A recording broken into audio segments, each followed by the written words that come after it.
against each other.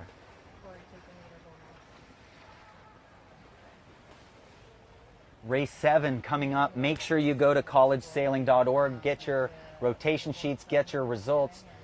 Go on Facebook, send us what you're thinking. What would you be doing on the race course here? Am I crazy? Would you be going right when I said no? Or send us in your ideas.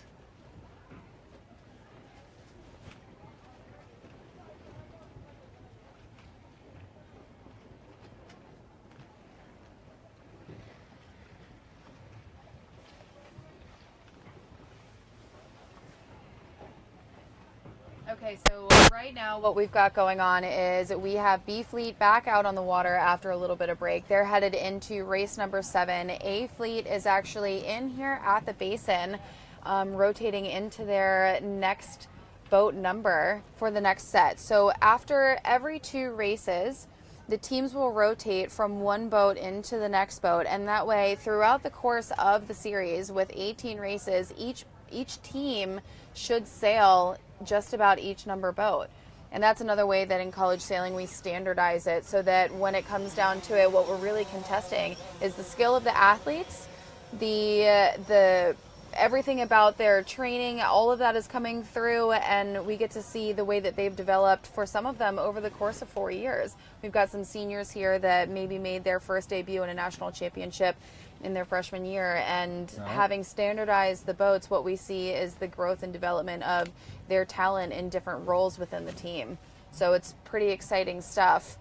And it also, in the event that there happens to be any discrepancies between the boats, which, you know, if at all, they're going to be really minor, each team has to go through sailing those heavily favored or not so favored boats, and it makes things a little bit more even across the board. So yeah, it's one of the best things about it when you rotate boats, because the difference between owning an Optimist or a Club 420 is there's always those situations where people feel the need to spend more money, make something better, and not only is it not make it unfair, but it kind of makes it less fun. The kid who's in training, right? We're hardwiring these kids from age 8 until they get out of college. And if we hardwire them that we got to fix things with money and that it's the boat, that's the deal. You know, Earl Elms, a famous San Diego sailor, walked by me one time when I was all tinkering with my snipe when I was 20 years old. And he looked at me and said, rigging never won anything. And if anybody knows Earl, you know, it's about the sailing. It's about what you're doing in the boat. Rigging makes a difference. But here, the boats don't matter. Everybody's getting a chance to go in the same thing. The arms race is not happening. And that's what these guys got to learn. We can't fix things by working harder on the boat or with money. no, this comes down explicitly to skill at this point, and it is so exciting to see. For those of you that tuned in last year, if you're an avid college sailing fan, you'll know that last year we had a pretty intense series of 3 different national championships. To speak specifically to the 2018 women's, we actually had a tie for first place, and it was pretty unclear for those of us that are horrible at math like myself, or that don't read far enough in the rules to know how this tiebreaker goes way deep into the scoreline, but it came down to a tie for first place. And I do believe that we had to go back 3 separate races to determine who was last year's champion. Yeah, and they had so who had more firsts in the regatta. Exactly. One team had more firsts in the regatta by 1 or 2 only. Yeah, and it went back so far in the scoreline. It was the first time that I had seen, you know, from a sideline standpoint, racing be that close in the scoreline. It was absolutely incredible. So speaking to the skills that we develop and the way that we fine tune all of them in college sailing is pretty incredible. So the next, we are going to see some of that. Well, the team racing nationals, before you move on to the next topic, the team racing nationals ended up last year with a 3-way tie for second. So the regatta ended up. And a win at the last minute. Yes, last minute win in the last race. And then MIT absolutely blew it out of the water. I thought you were sitting there, blew it in the team racing. No, I get no, it. they cleaned house last year at the Co-Ed Nationals. They did. So I think it's going to be really exciting to see how all of that comes back together. As we are sort of going over the format of racing, we have the A Fleet headed back out. The B Fleet is checking out the course. I do believe that they have just started on race number 7. Yes, you're looking at Harvard Crimson right there had an amazing day yesterday. Taylor Gavula, great job. She's sailing with Emily Wang, and they're kind of ahead there by a lot. Okay. You know, the last time you said that. I know. Penn Quakers, look at that. That is just awesome. Do another good race. This team is on fire. They also qualified for the co-eds. They got second place. Penn had second place at the Match Racing Nationals this year. Excellent. I mean, it's just been an incredible year. They won both divisions at the Mesa qualifier. Oh, here we go on screen. This is a perfect example. Port starboard. That was a foul, folks. First thing this morning, one of the things I wanted to note is that it is so difficult to see exactly what this breeze is doing on the water. It's coming over top of the land. I don't think a lot of it is actually showcasing on the water. So the way that these teams are having to deal with it and put together their racing strategies is really left up to feel. And a part of that is being reactive. A part of it is trying to figure out how to turn that into being proactive, and whoever is strongest in that regard is going to end up coming out on top. Absolutely. Yeah, it's just beautiful. Beautiful shots here. Make sure you're telling your friends to get over there. The big green there in boat 10 doing pretty well. Sailing for Penn is Lennox Butcher and Jenna Weiner. Penn has a great San Diego crew on there. Junior Amanda Majernik. No, freshman Amanda Majernik from San Diego Yacht Club. San Diego Yacht Club has a lot of sailors here. Just a great program run out by John Fretwell. Hi to John. I was lucky to work with John at J World Sailing School, and that's where I had my first experience in Newport, Rhode Island. It was 1991 J World Sailing School right here in the Bay. It's where I'd say became a man, you know. You want to know a fun fact? Yes. I was born in 1991. There we go. There we go. And oh, here we go. We're coming up to the weather mark. This is the first weather mark rounding of this race. It is going to be what is called a course 4. So they will do a windward leeward for 2 laps. So as they round, they will go on their second leg with 2 legs left in this race, number 7B. And it looks like the top boats are all coming together from both sides of the course. That is just outstanding. Pretty good puff right there. And GW, our leaders, come around first. They're just on fire. I'm going to brag for a moment. Aitana, the skipper there, grew up in Coronado where I coach. And she was on our Sabbath squad, and she didn't sail high school sailing. Isn't that cool? She just did 420s, and she did 420s. And in our program we call her port tack, because she is higher and faster on port tack since she's been about 13 years old. There you go. Harvard came around second there. Bowdoin in 6. I cannot get over how close all of these teams are to one another. This is great. We have 18 teams represented in 18 different boats out on the race course in this B fleet, and from the first boat rounding to the last boat rounding in this fleet, from the bow of the first boat to the stern of the last boat, is just about 30 seconds for 18 teams to get around. Absolutely. And sailing there with Aitana Mendeguren is junior Sarah Noyes, and she is an outstanding crew. If you watch her here, she's calling the tactics, so the skipper's just doing what the crew says.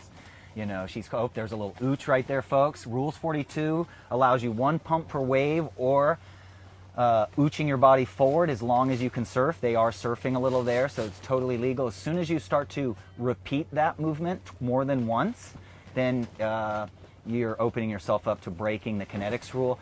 I'm surprised they jibed so late here. You guys down current, I shouldn't be criticizing here, but they should have been jibing early because of the current. The starboard's longer. If you look at the top left on the water, you see it's far more dark over there, and that is where they have gotten just far enough away from the point of Fort Adams. Again, those weather marks are based just about off the point of Fort Adams. They're just far enough away that we are going to start seeing a very clear line between where the breeze is coming from. The Newport Harbor, which is on the left-hand side of your screen, center side of your screen, or Narragansett Bay.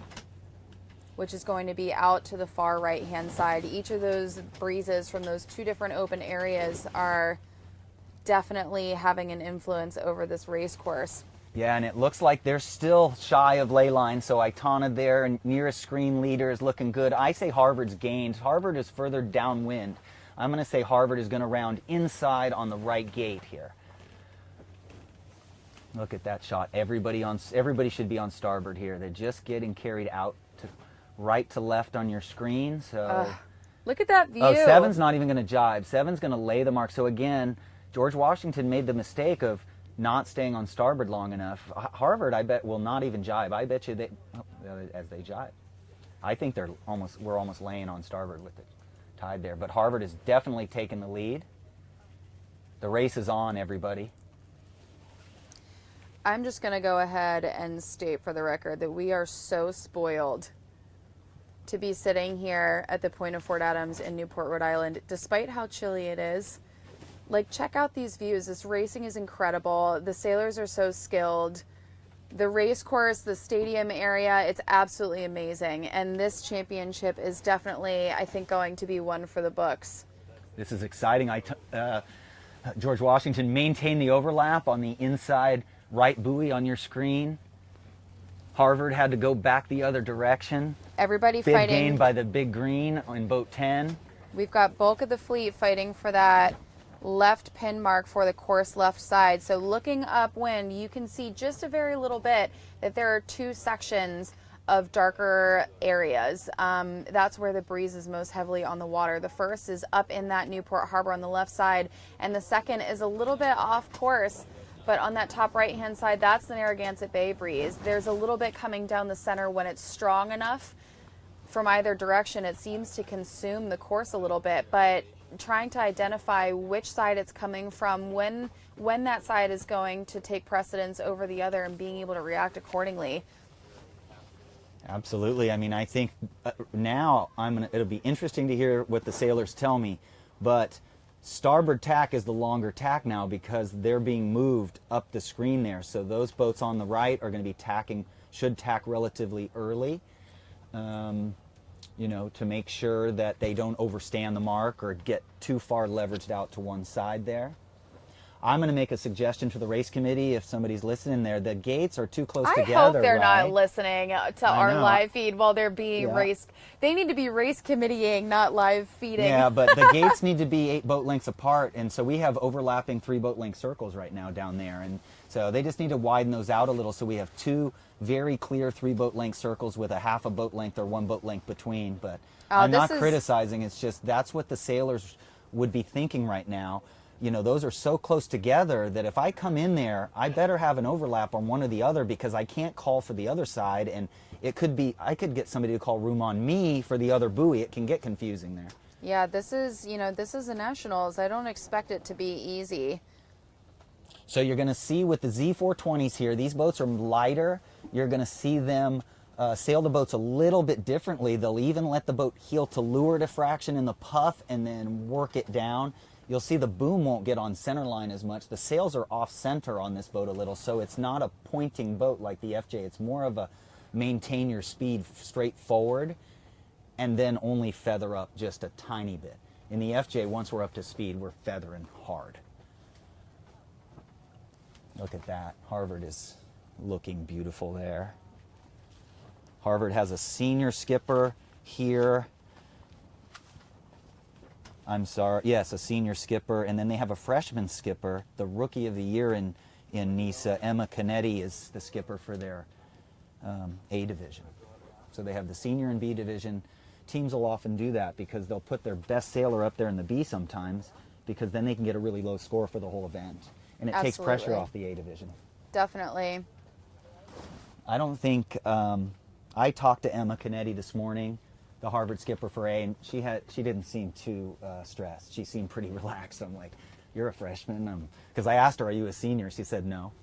I think that's the best, having that, being that fresh meat on the race course, you don't have expectations that you've either set for yourself, that you've mentally or emotionally that you've established for yourself in a score line. And so you go in with just like big-eyed and bushy-tailed, ready to take it all on. And so there's a little bit of fearlessness that comes with being a freshman and this being their first national championship. And it's a great piece. It's a great dynamic piece to add to the team, because you have seniors that have been through it before in the last couple of years. You know, as their score line has changed the last couple of years with people coming and going, graduating on the team, having a balance of experience and that new team member that is just not timid.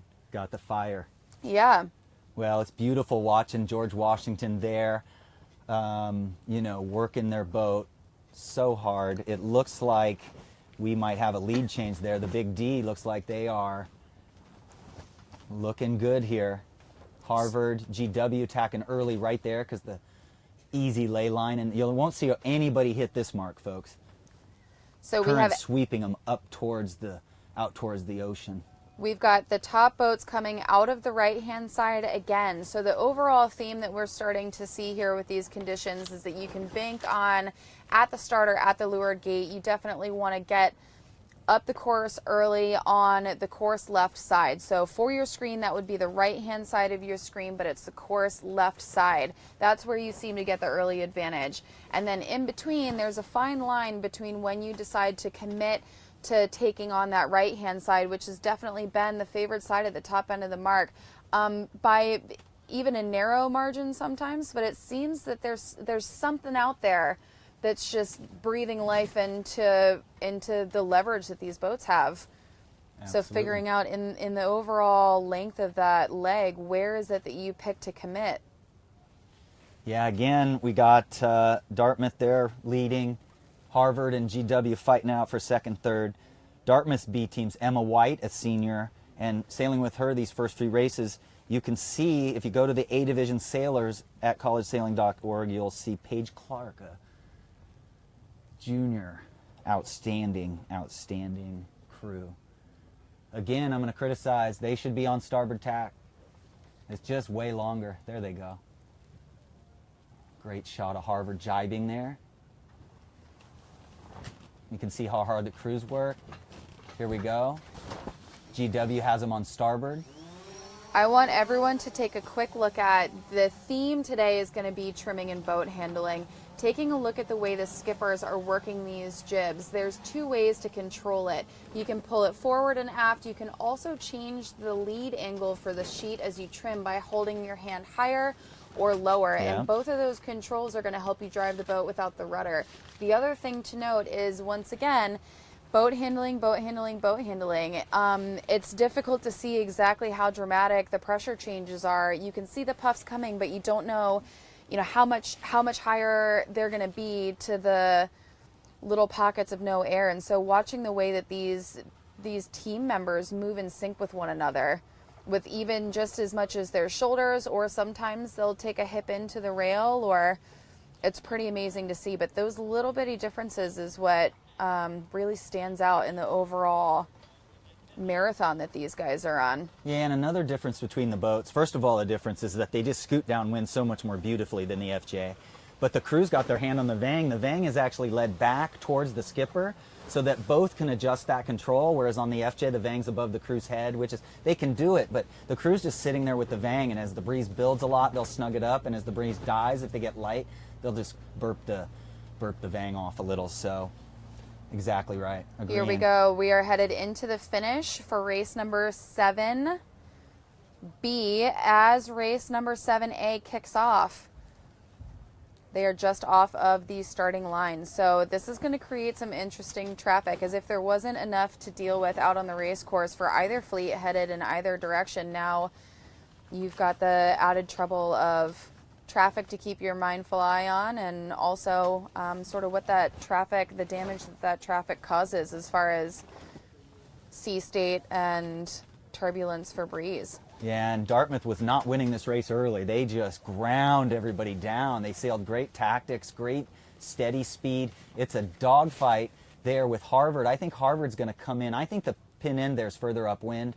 Harvard's going to come in second, GW third, and then you got Cornell in there, their B division skipper, Daisy Holtis, and Let's see who's sailing with Daisy Holtis. I am not certain. It could be a variety. It looks like Cornell's already started to change crew up a little. It looks like Kimberly Wong sailed the first couple races. Right now, I can't tell you. It looks like Miranda Sanino is sailing for Cornell there. Had their best race of the regatta in boat 3 there.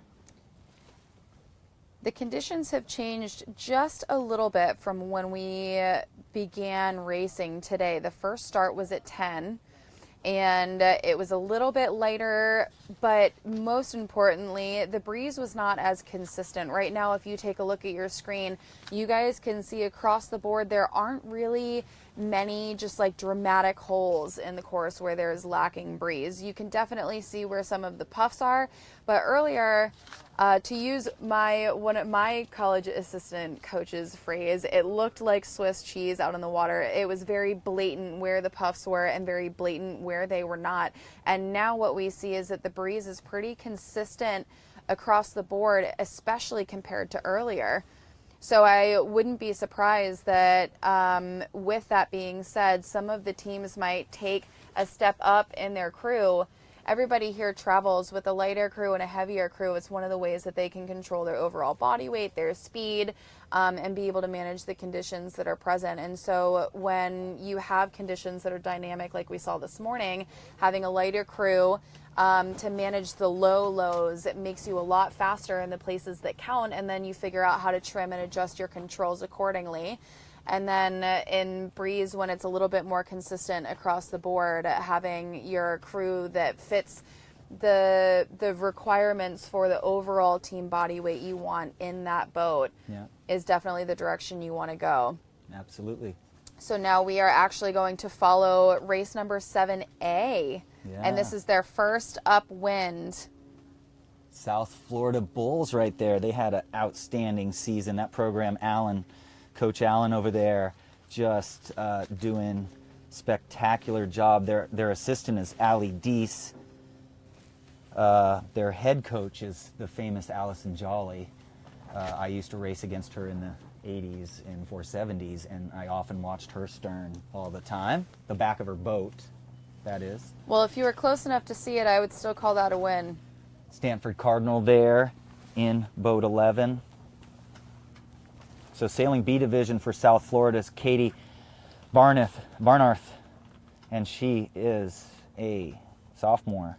All right, here we go, coming into the weather mark. Are we going to see the left or the right payoff this time? I think it's going to be the left. I can see a little bit of darker Georgetown's round in water. first here.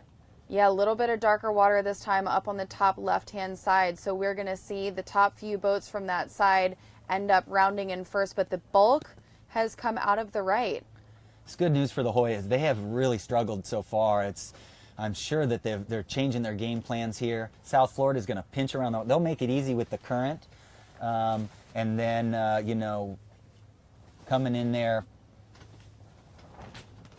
St. Mary's having a great race there in 16. Stanford Cardinal 11. Everybody's going to make this buoy easy with the current there. It should be just a bear away. We saw just at the last minute, I got my eyes on some great pressure on that top left-hand side, which would be the right-hand side of your screen. And I think that's going to end up being sort of the priority breeze downwind, the primary breeze downwind. Just by nature of the way these boats are rounding in a straight line pretty much on top of each other, they all end up creating this shadow over top of the boats in front of them. And so as the boats in front progress down the course and the boats behind them round and end up going downwind, they have to keep a really mindful eye on what's going on with clear pressure. So they want to find what we call a lane between boats where they can rely on breeze that's not too turbulent, that's not too roughed up. And in a lot of cases, you're going to see a lot of people forced to jibe, to transition to different point of sail, any number of things just to try to keep clear. Yeah, and the current has another effect that a lot of people don't think about, is that the current's now making the downwind leg very long and the upwind leg shorter, so if the current's opposite of that, it changes things around. But right now it's giving what you're talking about has to happen for a longer period of time, it's more crucial now because Right. they have to do it for longer. And if they make one mistake, they're going to pay for it. Right, the leverage becomes a little bit more dramatic when you have a longer runway. So here we go, looking from the leading boat in race number 7A, looking back among the fleet up towards the weather marks. You can see the white tents. That's Fort Adams. That is where we are stationed. Our lovely host sail Newport and Yes. Brown University has set us and up let's have a with. big cheer here for Georgetown. They need this. Gwynnie Dunleavy, a sophomore here with Hannah Hess, a senior. They need a bullet. They got to average out one of these races, early bad races that they've had. So this is great to see that. And they're just coming right into the mark. They're not going to have any problems. The Bulls of South Florida have stayed right in there. Stanford Cardinal have gained. I used to call them the Cardinals, and They it's have to actually be- Stanford Cardinal. They're actually color. Here we go, coming into the leeward mark, and the breeze has definitely picked up on the left side I of your agree. screen. That is also course left, and so everyone on that inside has become a threat, not necessarily for Georgetown and boat number 12, but the entire fleet began to condense a little bit as that pressure brought the back boats up towards the front boats, and particularly for people who happen to be in that pressure on that side. I think that Georgetown might be pretty safe, but there are probably some lead changes from the second boat and back, and certainly there are going to be some more as we get around the mark, fighting for mark room, fighting for optimal position to be able to round in clear air with great pointing and be able to have options after this gate mark. Yeah, and if I was the crew here, I would be first evaluating. Yes, I'd be going to the left gate in front of you folks, the one on the screen, because they're going to come around in that extra pressure, and then it's going to be full hike. So I'd be telling that to the skipper. I'd be saying, round this gate and be ready for full hike. And Vang on. Yeah, they'll have the vang on to take the pressure off the main sheet and flatten the bottom of the main. If you have a little less pressure on the main sheet, it makes you steer better. You know, the vang takes pressure off the main sheet. And you know, over time, where you're judging your vang tension upwind a lot is how you're doing against other boats and how the main sheet feels. If the main sheet has too much pressure on it in heavy air, you just put more vang on, takes the pressure off of it a little. It's easier to trim and adjust it. That is a monster puff. Look on the at that left. huge puff on the left-hand Biggest side. puff of the day. So again, that's what as a crew, that's what I'd be telling my skipper. Biggest puff of the Right. day. They might not even Well, be looking. here we go. This is a perfect example of what the difference between clear air and trying to fight for position can do. A couple of the boats that rounded that left-hand mark, headed towards the left-hand side of the course, ended up having to take sterns for people that rounded in clear air on the right. So in situations like that, trying to figure out how to cut your losses and just think proactively and smart and create your opportunity instead of sort of wait for it to end up in your lap is super important. And this is an excellent shot. We have A Fleet race number 7 on leg number 3. They are headed to round the weather mark for the second time. So this race. right now, we talked earlier about body position kind of dictates how we set up. And now we've reached the point where grunting is where we start to, you know, as soon as we start hearing the crew going, ugh, ugh, we start to depower more. So we might reach down under our legs and move our jib lead back a little bit. We may put a little more vang on and more Cunningham. The grunting is the key to, it's communicating to us that we're overpowered too much. And so we can keep hiking 100%. And that's telling us to depower. Yeah, usually when the crew starts grunting, the skipper starts hiking. Well, yeah, well, they both right now, they should both be full hike right now. If you let go of the tiller on one of these boats right now, the boat would round up and tack. You can't almost sail flat enough. You only heel the leeward the tiniest bits through the biggest chop maybe, but in a light spot. If it's breeze on, you are absolutely flat through the chop. So neither of these skippers both these skippers and crews should be, this crew's 100% and the skipper's 85% in the light spots and 100% the rest of the time. Now they are sitting up. If we could zoom in, that would be great. I'd love to read their body position. If we could get them to zoom in and let me watch, look and see what we'd be doing here. It looks like the crews are playing the jib and the mains are not being played at all. They're in a little bit of a low, transitioning to a pretty high pressure situation. So boat number 12, they had led around that gate mark. They picked the left gate for the course left-hand side. They snuck their way towards the center of the course, and now they're going to make their approach to that weather mark from the right-hand side. Yeah, and their booms are really low. They pretty much push these masts all the way back on the FJ to help keep the weather helm in the boat so that they can bone the jib on hard and take the weather helm away. So they set the boats up with the mast leaned way back, and the extra Vang on right now has their boom pulled way down too. They're all in lighter wind than they rounded. This is not as windy as what they rounded in. Beautiful tack here. Excellent shot from the right-hand side of the course, looking at the fleet from the right-hand side of the course to the left as they make their way into the top quarter of this leg. Boat number 12 here is doing a fantastic job of not only playing the shifts, that is always the top priority, but also of covering the rest of the fleet, making sure that they stay in between the fleet and the mark, which seems so simple, but when you have so many variables to control and trying to understand what leverage looks like, managing that is pretty challenging. Yeah, if everybody for Boston, you give a shout out for your favorite sailor or one of your favorites there, Isabella Lusbrick. She did this yesterday too. She doesn't need to be winning races, but when the breeze comes up, she just grinds people down and is now taking the lead. Amazing sailor there. Isabella Lusbrick, a senior, and a senior crew, Emmy Perry. Boston College. This is Boston University. Turn the page there. B Division, Grace Moradian. A Division, very good.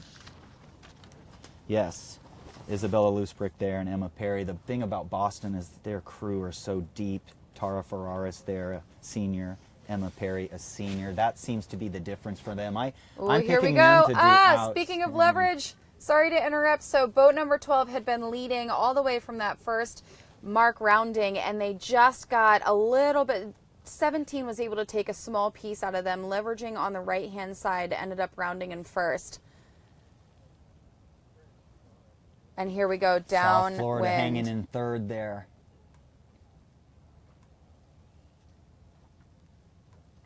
Stanford Cardinal in 11, doing great still, stayed the same. Brown Bears there having a good regatta. I can't wait to see the results here.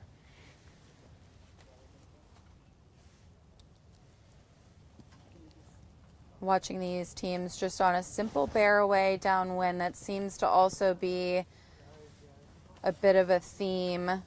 Typically the first couple of boats will nearly always bear away. One of the reasons being that unless there is something just extremely enticing, you never want to try to fight through the bad air that the fleet causes as they go from the weather mark to that offset mark, and then whatever remaining fleet is on the other end of that weather mark. But the entire fleet seems to be bearing away on this one. Yeah, so that first race for A is up at the results, and GW has extended out just a 13-point lead. Harvard stays in second, MIT stays in third. Brown Bears are pretty steady, all not great two races. Here we Dartmouth go. is really on a run in B Division. We're in the A Division races now, but man, Dartmouth and B has really run off some great races.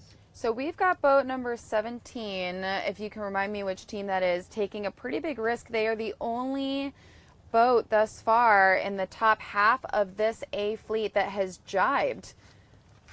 Yeah, and that is not typically a risk that you want to end up taking unless you absolutely have to, especially because this is going to be, oh no, this is race number 7. They'll finish upwind.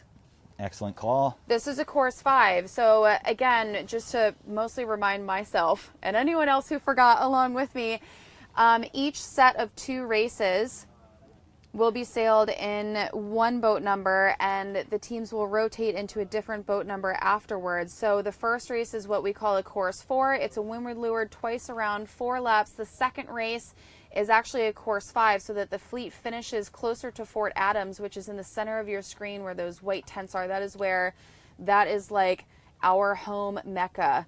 So boat number 17 here, taking a risk, jibing out. They're back sort of in phase for the jibe that the remainder of the fleet is on. Right now there is a huge left-hand puff coming down, and they are just barely on the outside edge of it.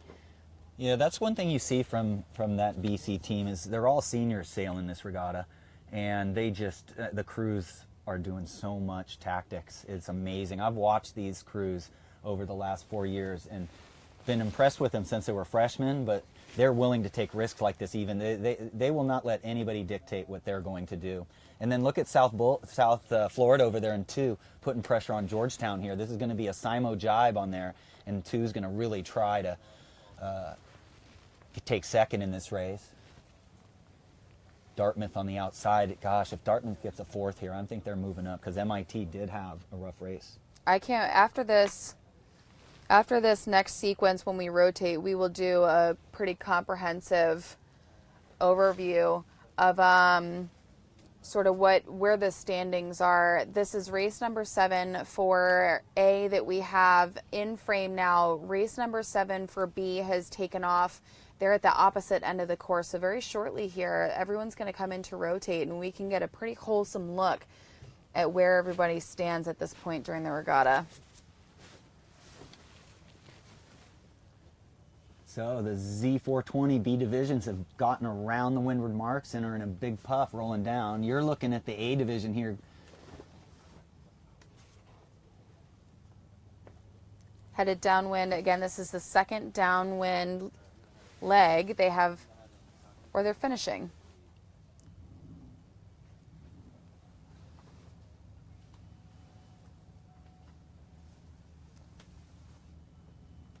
Wow, look at that. Who was that in 11? Stanford almost got back in there.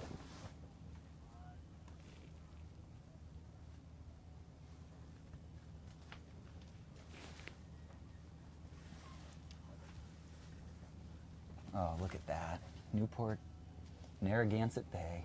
So many good memories over here. So just to reiterate how atrocious I am at numbers and math, I'd like to quickly admit on camera that race number 7 is the first race of this 2-race set, and so they are finished downwind, and we can expect them after race number 8 to rotate. So we just finished a course 4 that is a windward leeward twice around. Race number 7 for A Fleet at the 2019 Sperry Women's National Championship, hosted by Brown University here at Sail Newport with a little help from their friends at URI and, of course, the NISA conference, their home conference. And we're approaching the halfway point in this championship.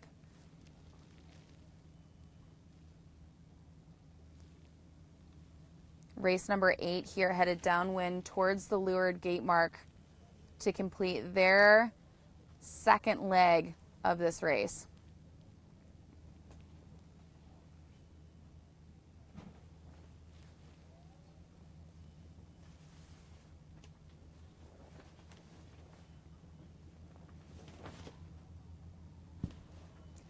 They are just about 3/4 of the way down to the gate mark and having to make some pretty major decisions soon.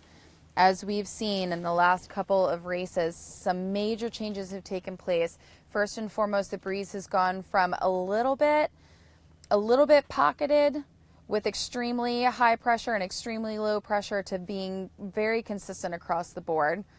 So we've seen a change in the way that they end up sailing their boats. It's also much more visible on the water at this point where some of that breeze is coming from, and the dynamic of the way they set their strategy up when they're getting ready for the start of their races has also changed along with those variables.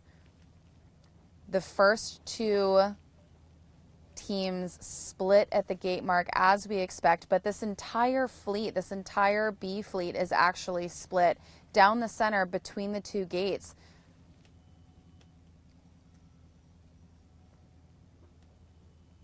One of the things that indicates pretty clearly is that the breeze is a little bit even at the moment, and the whole fleet down at that mark was in the same pressure, and we'll start off the leg in the same pressure, and then from there have to judge where that next phase is going to be, where the next key puff is going to be that can take them one step farther up the course.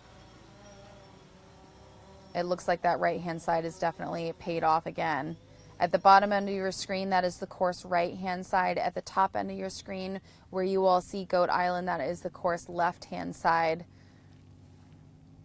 Beautiful Newport Harbor in the background.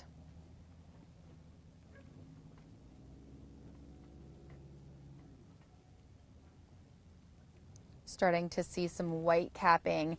We did expect the breeze to fill in a little bit today, and the cap was going to be around 16 knots. I don't think it's quite there yet, but it is definitely on the hike. We've seen some teams actually switch into the heavier crew, which is not an indication of their weight relative to anyone else. It's just there's a feel-good overall weight between the skipper and crew for different types of conditions. And so taking a step up in overall body weight is definitely important as the breeze increases. It makes the boat perform a little bit better. The team can manage some of the transitions a little bit easier. The boat handling becomes more manageable.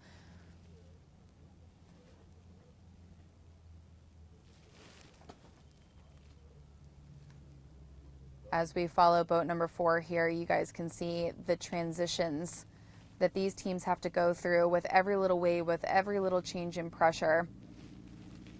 BC Eagles managing it extremely well. Talking about sail trim earlier in the show as well, we've seen this crew in particular crack off, retrim, adjusting to the breeze, adjusting to the way they've had to move their body. We also can see slight changes in the way they sail the boat and its height, the way that they point or the way that they decide to bear away a little bit, what we call fatter, a little bit more power friendly.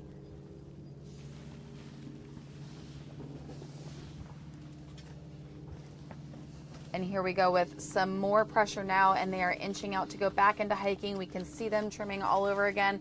It's just a never-ending cycle. And BC headed back out to the right-hand side where we have seen some pretty good leads come from so far in this event. Yeah, that's BC in boat number 4. We were just taking a look at the boat handling, the way they changed the trim, the way they changed the angle that they sail, and now we're going to get a whole picture of the fleet as we approach the 3/4 mark up this windward leg. Yeah, and these sails are a little smaller, they're a little flatter than the FJ, so they're not playing them quite as much as they do on the FJ, because you can't get bound up as easy. You don't, it's not like a full sail that can stall. So they do play them, they just don't play them quite as much as the other boat. They'll bounce a little harder, they'll unweight themselves a little. As they go up over a wave, their butts kind of lift a little to take a little, not all the teams do this, take a little weight off the boat as you're skipping. It's like skipping a rock a little bit. And yeah, this is going to be a horizon job. This is going to be a finalist, in my opinion, for the Quantum Woman Sailor of the Year, possibly Isabel Loose Brick and All-American crew there. They've got a national championship to defend as well, so it's pressure on. So upwind, protecting that right-hand side, and a pretty comfortable lead at this point as they head downwind. Yeah, I ran off to go talk to some coaches, and I ran into a friend, Allie Blumenthal, the coach from Dartmouth. And she says really the racing has stabilized in shifts, and what they're trying to do now, the sailors are trying to do, is obviously just get a good start and dictate their first move. So for instance, if we start and we have a boat that's to windward of us by more than a boat length or two, we're pinned to the left. We have to make sure we tuck right underneath the windward boat there, so that if we have to tack off the line, if we want to, we have to be able to pinch them off. So right, creating the opportunity, creating your own destiny a little bit. If you don't dictate your own race, that's what they're focusing on, is, really dictate your own race. Position yourself so that other people aren't controlling. When in doubt, just keep going straight, because be patient, because it's not shifting enough to have a big loss. Right. You can definitely operate with a little bit less flexibility in conditions like this when the breeze is more stable across the board than you would otherwise have to, like they did this morning. And so, as you just mentioned, the overall strategy for how they approach these races has changed. There we go. These boats not plain, but they surf a little better downwind. You'll see they don't stop the boat from rocking a little there. And they just let go of the tillers. The boat rocks to windward, let go of the tiller, it goes down. If they want to head the boat up and catch a wave or whatever, they let go of the tiller. They'll heel the lure to touch. So you're just seeing they're steering with their weight a little. A lot of rudderless sailing. And then over there behind them is Brown and the Big Red from Cornell. And out on boat 7 out there is Harvard. Look at it. Oh, they're some of the best in the country right there. There you could see just the glove of the crew trying to paint the picture for the skipper, what's going on at this point in time with the fleet that is behind them, but also it gives you an idea of what to expect for when you start to round your leeward mark. So they're already planning their upwind leg. Isabella looks around a lot more than a lot of skippers, but this is a total discussion going on. This is not the crew creating a robotic situation. Like a lot of times we sail downwind, folks. The skipper's just doing what the crew's telling them. Up in the puffs, down in the lull. Down in the puffs, up in the lulls, those things. But you can see how much they're talking. Yeah, they're definitely, they've got about a quarter of the leg to go before they get down to those leeward marks. This is race number 7B. Race number 7B of the 2019 College Sailing Sperry Women's National Championship here in Newport, Rhode Island.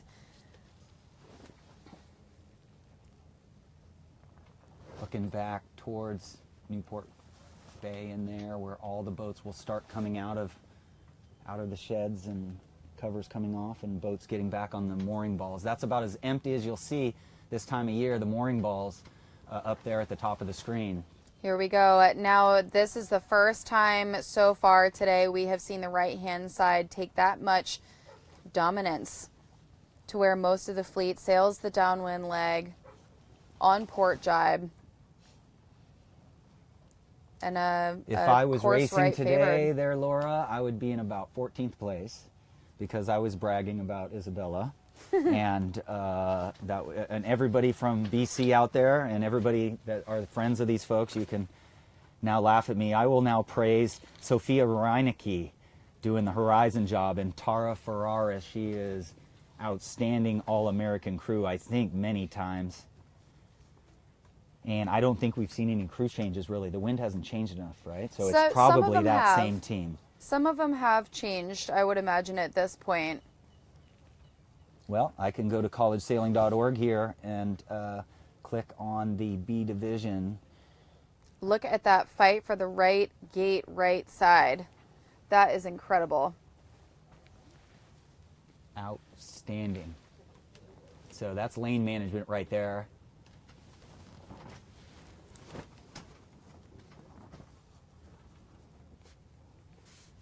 Yeah, so it is Sophia Reinecke and Tara Ferraris there for BC, just crushing, going through a big puff there in the middle. All 4 of those boats are full hike.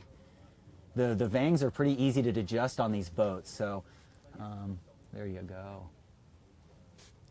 Great drone shots. This is so exciting. I have to thank my wife. I have 3 children back home, and my wife's an elementary school principal, and I'm in Newport, Rhode Island for 10 days, so thank you, honey. I am very lucky to be here.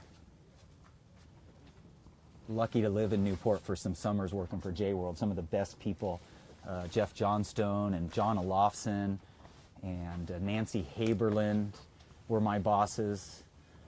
Denise Robinson, Charlie Robinson, so all those great locals. I hope somebody call them and tell them to get online here and watch our racing.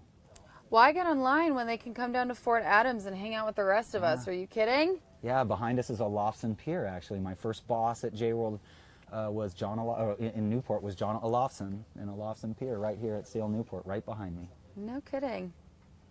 I believe that's, I think, in honor of his father or something, or family. Look at that, folks. So this is not quite Nice full transition. hike, but very, very beautiful coordination. they actually lean back in the Z420 a little. The bow's a little wider, and heavier. And so they are skipping the bow, the knuckle of the bow up out of the water when they're in puffs, and then in light spots you'll get the knuckle of the bow just in the water for max waterline length, which doesn't make a huge difference in a dinghy, but does make a difference.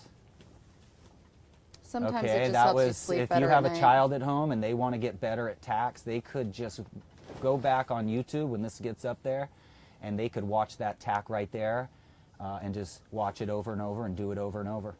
So get your kids out there, hook it up to the television with your laptop or something, and have them after school or skip school and watch some of this sailing. These are the best FJ and 420 sailors in the country.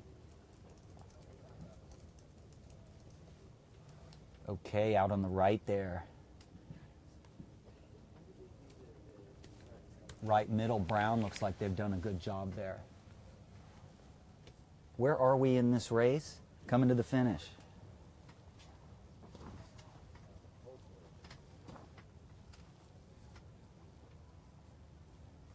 So they're heading to the rotation. Ah, well then that means it was race number 8 instead of 7. Me with the numbers again. Yes, we'll get that. We're just getting warmed up. I give you props. All the more reason for people to like get this rotation sheet up on their screen. On the rotation sheet, what you'll see is as we go through, as they put the scores up, they blank out the races that are completed on the rotation sheet, so you never get confused. So I love that part. A couple years ago, I was having to do that myself on paper, so I was crossing out. Adult arts and crafts. Excellent.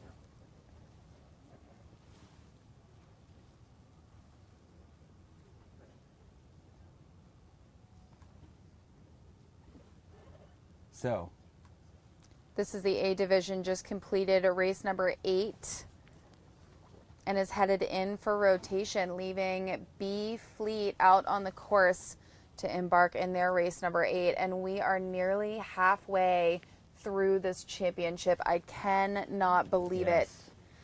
Time is absolutely flying. They're about to complete an entire half of a regatta before, probably before 5 o'clock today, I would say. Absolutely. I think we will have a relatively short day today. That is just super, super exciting. And tomorrow afternoon, they will give out the trophies for this event. So that's going to be exciting. The Gerald C. Miller to the winner tomorrow. That's going to be outstanding. And they will also announce the Quantum Women's Collared Sailor of the Year, I believe, tomorrow afternoon. Yep, that'll all happen tomorrow as well. And Newport is no stranger to absolutely stunning yachts and ships, and this is the time of the year where they start to come back home. It is amazing to see. Is there water coming out That of is the back, or gorgeous. is he sailing that fast? Is he on engine? He's got to be motor sailing. Oh, that thing's charging. He needs a jib lead forward a little. He's got a little too much jibs luffing at the top first. They're doing a glory run right in front of Fort Adams. You guys can see those white tents. That is us. All of the little tents along the shoreline. Those are our teams that are competing here at the 2019 College Sailing Sperry Women's National Championship. In the backdrop, there's Fort Adams. For those of you that don't know, on that left-hand side of your screen, the tall ship, that is actually the Oliver Hazard Perry, which is the state flagship of Rhode Island, docked here at Fort Adams at Sail Newport, which is just on the far side of the parking lot, tucked back into that little cove.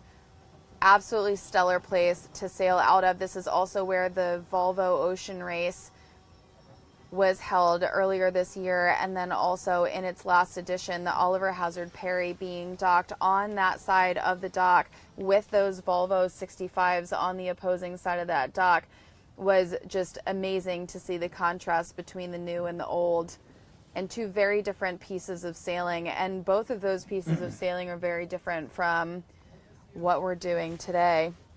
Yeah, you know, a lot of people would say that that Volvo Ocean finish here in Newport just a few months ago was one of the greatest races. They raced several thousand miles, and I think it was within 8 minutes, several boats finished, and there was a lead pass as the current was ebbing here and the wind died. Whatever, one of the teams went from 5th to 1st, and Brunel dropped And from vice 1st versa. to 5th. Yes, so I saw a few. Exactly. Yes, I saw a few meltdowns after that finish, and but that was one of the best legs in the history of the round the world race, which used to be the Whitbread.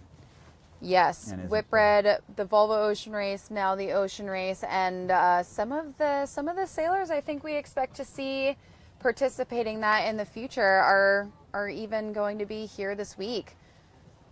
Yeah, look at the race, guys. So this is, I'm going to get this right this time. This is B Fleet race number 8. Yes, and Around- BU Buds, give a shout out to your, man, we've had a lot of winners. Why are the people getting so far out in front? I have no answer. As a coach, I don't know why somebody's winning races by 8 to 10 boat lengths every time. What's your theory? Just great starts and getting away? I think identifying when you have the opportunity to be proactive. And then that's the most important part. That's the biggest lesson that I learned in sailing, is being able to make sure I had a grip on who has what leverage on the course, which we can detail in a moment, but also knowing and understanding when to create an opportunity or when to sit tight in the opportunity that I've got at this moment.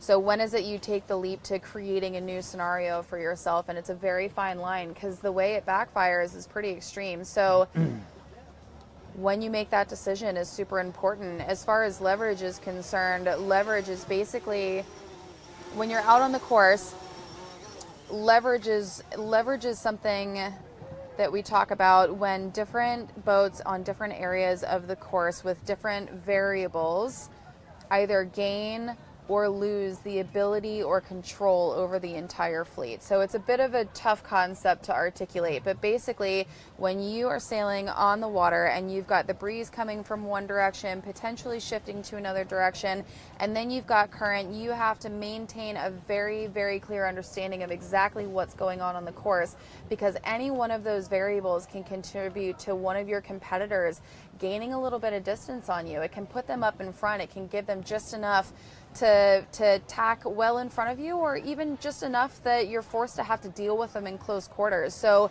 knowing what variables are on the course, knowing what it can do for the competitors around you, identifying that leverage and deciding, do you maintain your control and your own leverage over those sailors, or are you in a position where you need to create an opportunity to gain the leverage back that you have offered to the other sailors by mistake of your own?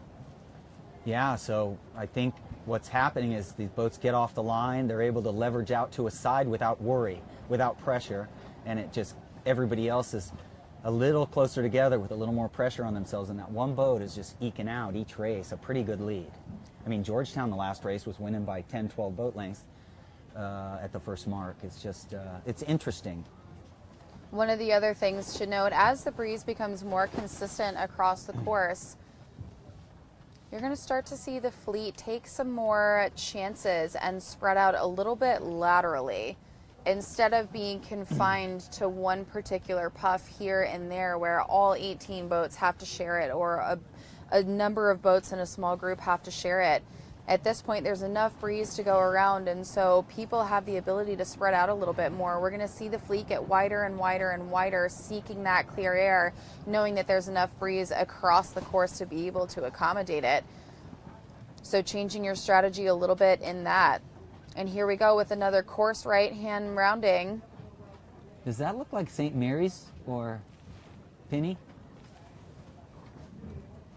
That was boat number 17 in race 8A.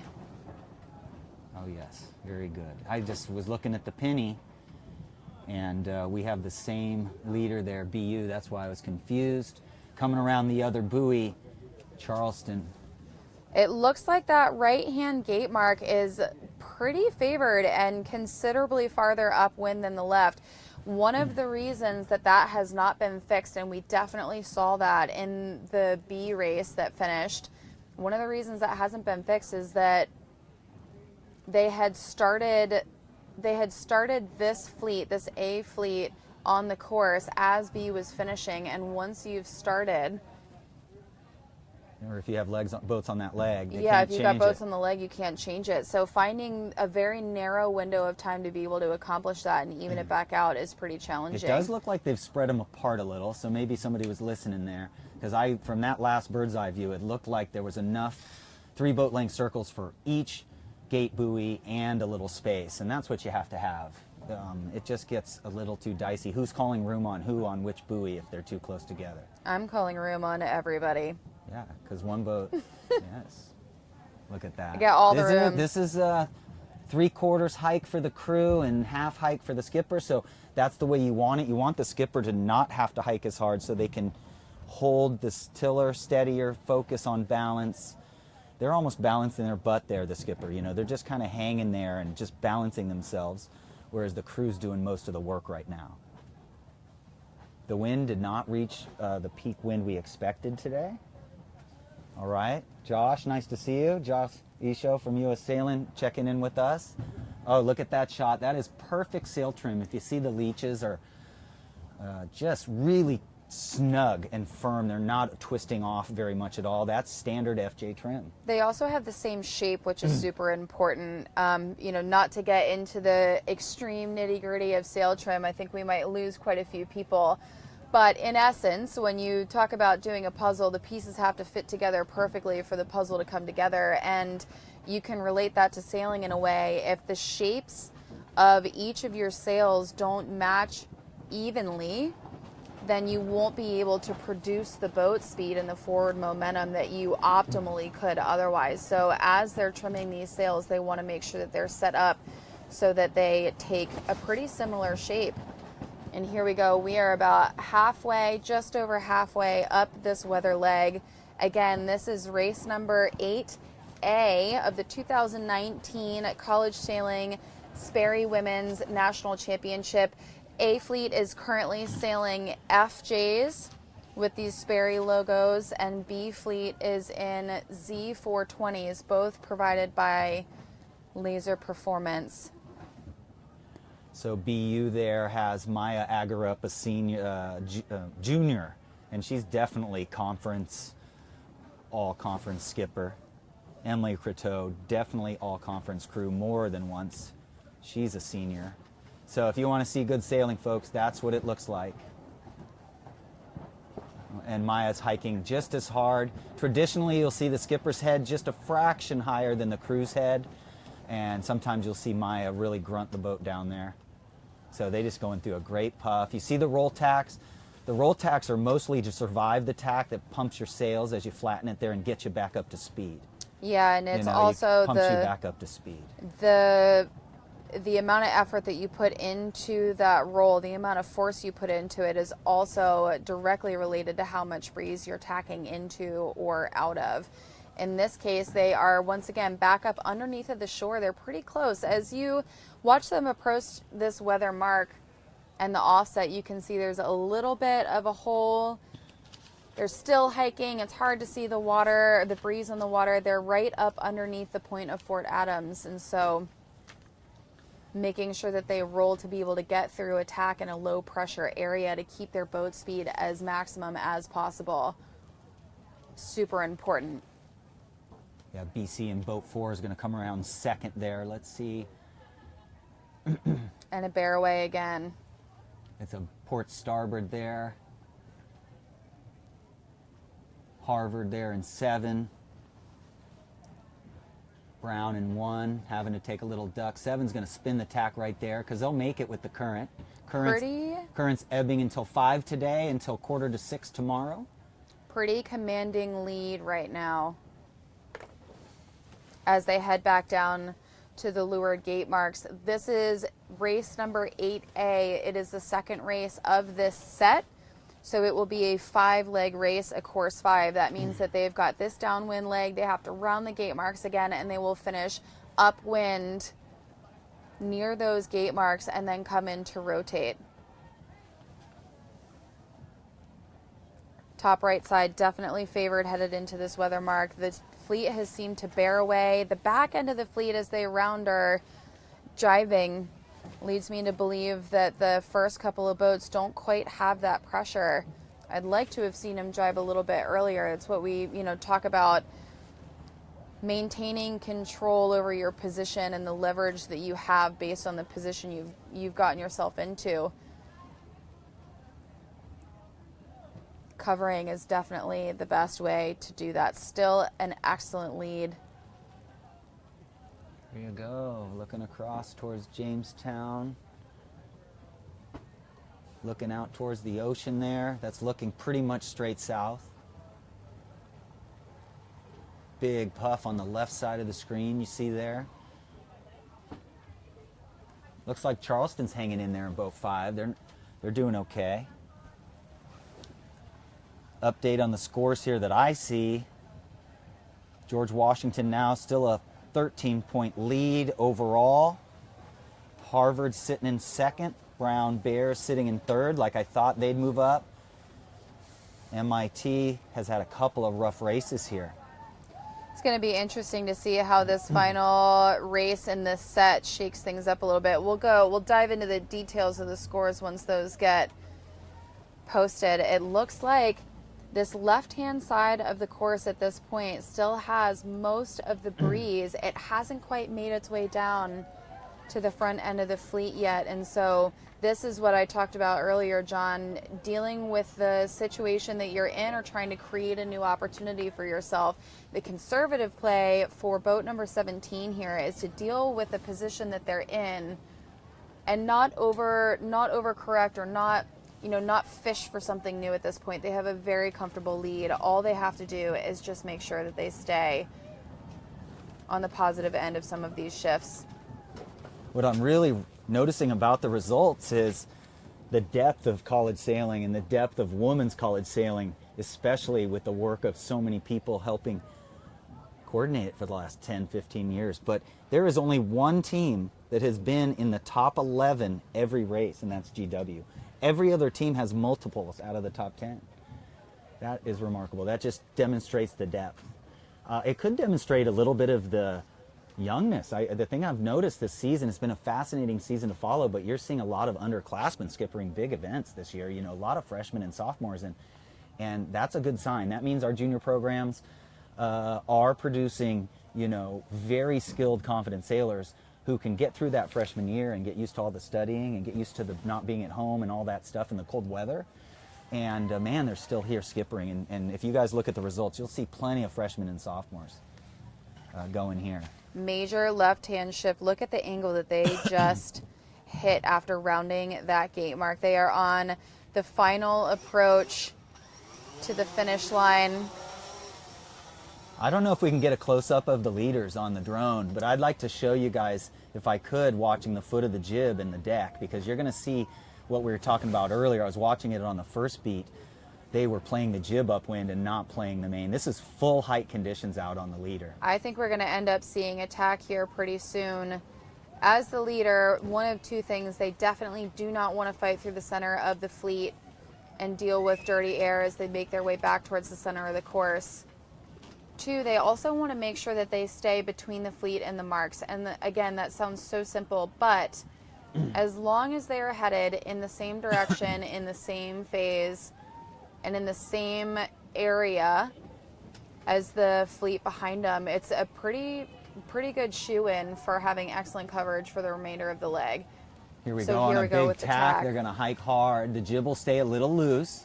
If you watch the bottom of the jib, you're going to see the boom stays right at the corner. The goal here is to keep the boom at the corner and the leech of the main tight. Don't let the boom out. As soon as we let the boom out 6 inches, we're reaching. We're not going upwind anymore. So it's not windy enough to dump the boom. And then the bottom of the jib should move in and out just a little. If we could come around to the left of the boat. There you go. This is just so exciting. You're going to see just the rudder movement is just letting the tiller go a little, and that heads the boat just up a little in the flat spots. And then if they see a wave coming, they will tug the tiller towards them just a little to make sure they got power on the jib. So their only tiller movement is just to steer through the chop mostly now.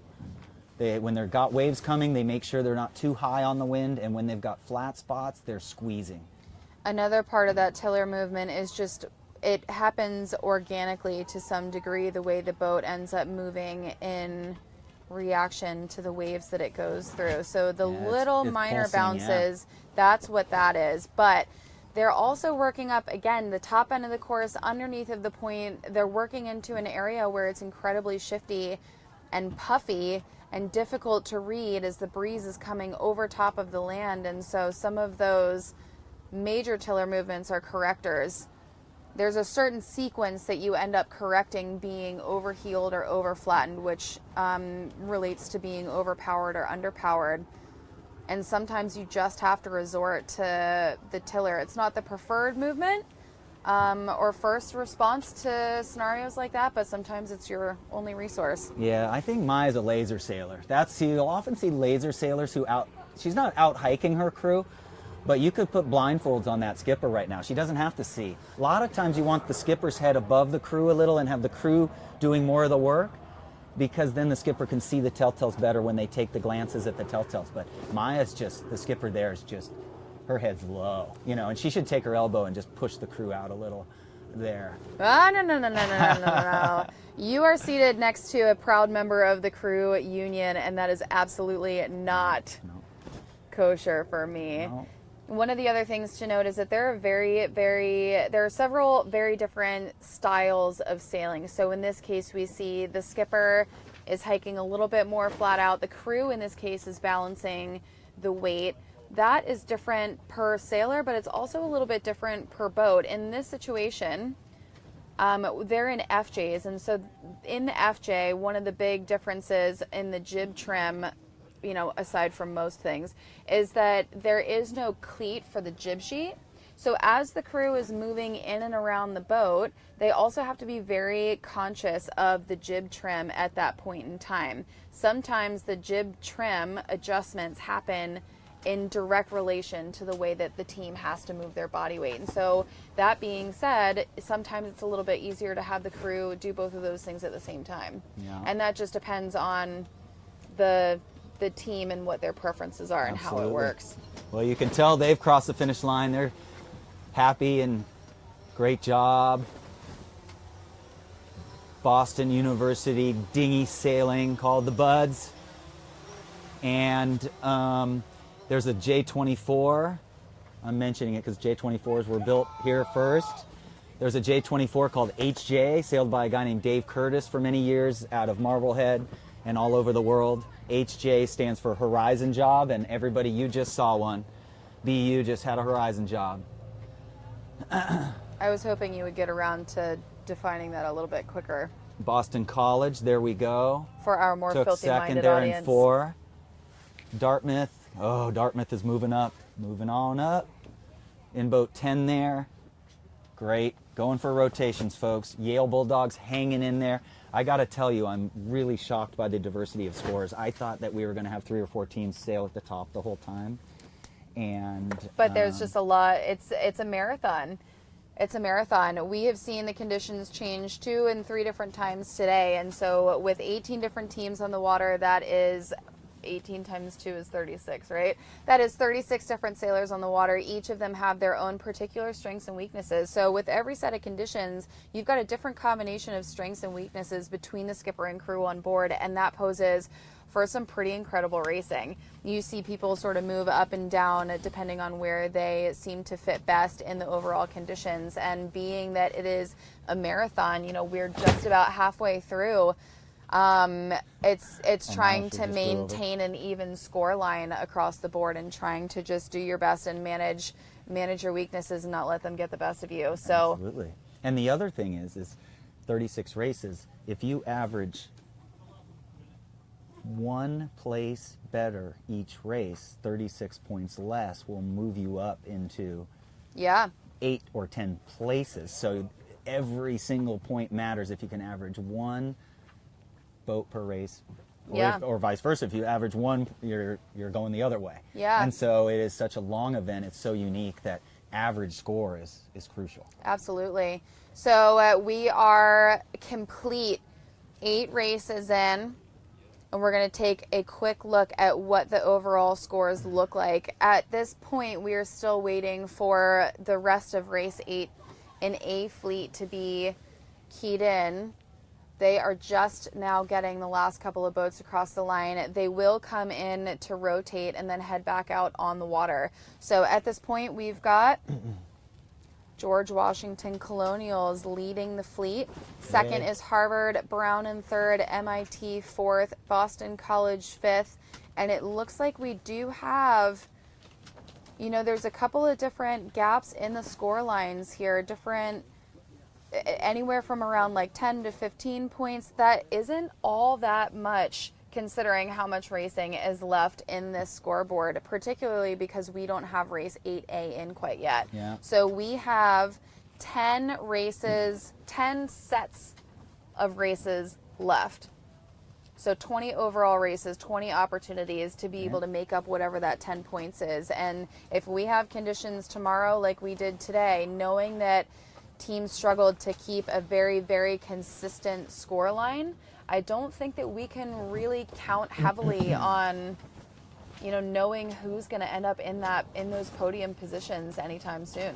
Yeah, and we just got notice from our guru, Danielle Richards, that they are doing 10 races for each division today, and it will be done. There we go. So we just finished all 8, and we are going to have 1 set left. So 1 set of 2 races for both A and B fleet remain for today. Yeah. And we get a mackerel sky going here. So what's happening is we had high pressure here. We have a massive low pressure system rolling in north of us, northeast of us. And so tomorrow's going to be a completely different day. We're going to wake up to solid breeze. Maybe it'll do what it did today, though. It won't reach the level, because today it was supposed to be windier than this. So maybe we won't see the 28 tomorrow puffs and the steady 15 to 21 knots that I'm predicting. Yeah, I kind of hope we do. These clouds are indicating that the low pressure is starting to swing. I wouldn't see late tonight, early morning, we start to see the wind come around north right away, then be northwest tomorrow. Shoot, if it's strong enough, it might even go west of, like west-northwest. We'll see. That'll be a weird direction. No matter what, we're going to be planing and surfing and hiking with a lot of gear on tomorrow. Pumping and rocking. Downwind is absolutely sporty in conditions like that, particularly with the FJ. It's got the difference between the build in the FJ and the 420. One boat is a little bit more narrow and rounded, and so the surface area is a little different on the FJ. It also, in the centerboard and the rudder, is cut a little bit differently, and so the boats react very, very different to the same set of conditions. And the direction to more high performance with the Z420, lighter boat, different bow shape, all that stuff has been a really good thing. We need to keep trying to make the sailing as high performance as we can as we go along and make it the best. And they didn't go too far, right? They made it more high performance without changing college sailing, right? It's perfect. Right. It was perfect. The other thing is the boat's just better, the Z420, than the old 420s, because when it gets 25, we had to come in the old Club 420s because we would swamp downwind and the water would all rush to the bow. And it was just going down the mine. Right. And the enclosed bulkheads on the Z420 was something people wanted to do on the Club 420s. They just never could figure out how to do it because it was going to change the class. So the Z420 made the change, and now if we swamp, we're fine. We don't purl worse and go bow, go stern up. Right. There's also weight displacement within the boat itself is also a little bit different per the Z420 and the FJ also. So very, very different boats to sail, very exciting boats to sail. And I think tomorrow, if we do end up with that really heavy breeze, it's going to be awesome. I know I was a heavier crew in college, and having the opportunity to sail, it didn't always pan out for me.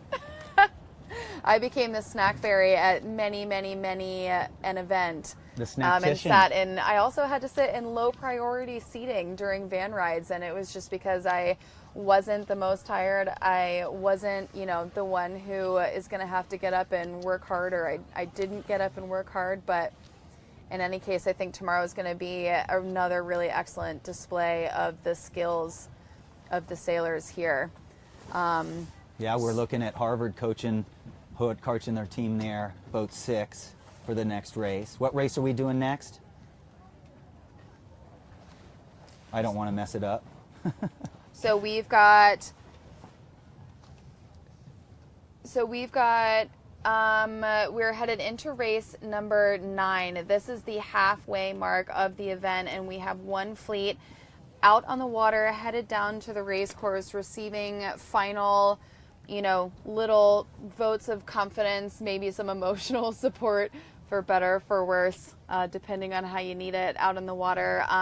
So a little bit more of a tune-up on what's changed since they were just in. This is the B fleet, and they have been off the race course for a couple of minutes now. So in the theme of today, the way the conditions have transitioned, it wouldn't surprise me if there are some new variables that have changed over the course of their rotation period. Yeah, and you made some really good points there. The coach's role starts to transition now into one where they have to either talk to the team about their risk factors and also talk them off the cliff. If these teams in the back let themselves get down now, they might average 3 points a race worse, and then it just snowballs in the wrong direction. The coach is there for psychological support, trying to bring those teams up, but not doing too much for the leading teams, because if they do too much for them, they may screw them up, right? Stick with the game plan, don't take too much risk. So it is a psychological game as we get in here. Exactly. So we, as we watch them head out onto the water, we are going to take a short break, and we're actually going to go take a little bit of a look, and maybe I'm going to eavesdrop on what some of the conversations here on the dock are with the A Fleet rotating, and we will be back to you in just a few seconds. Yep.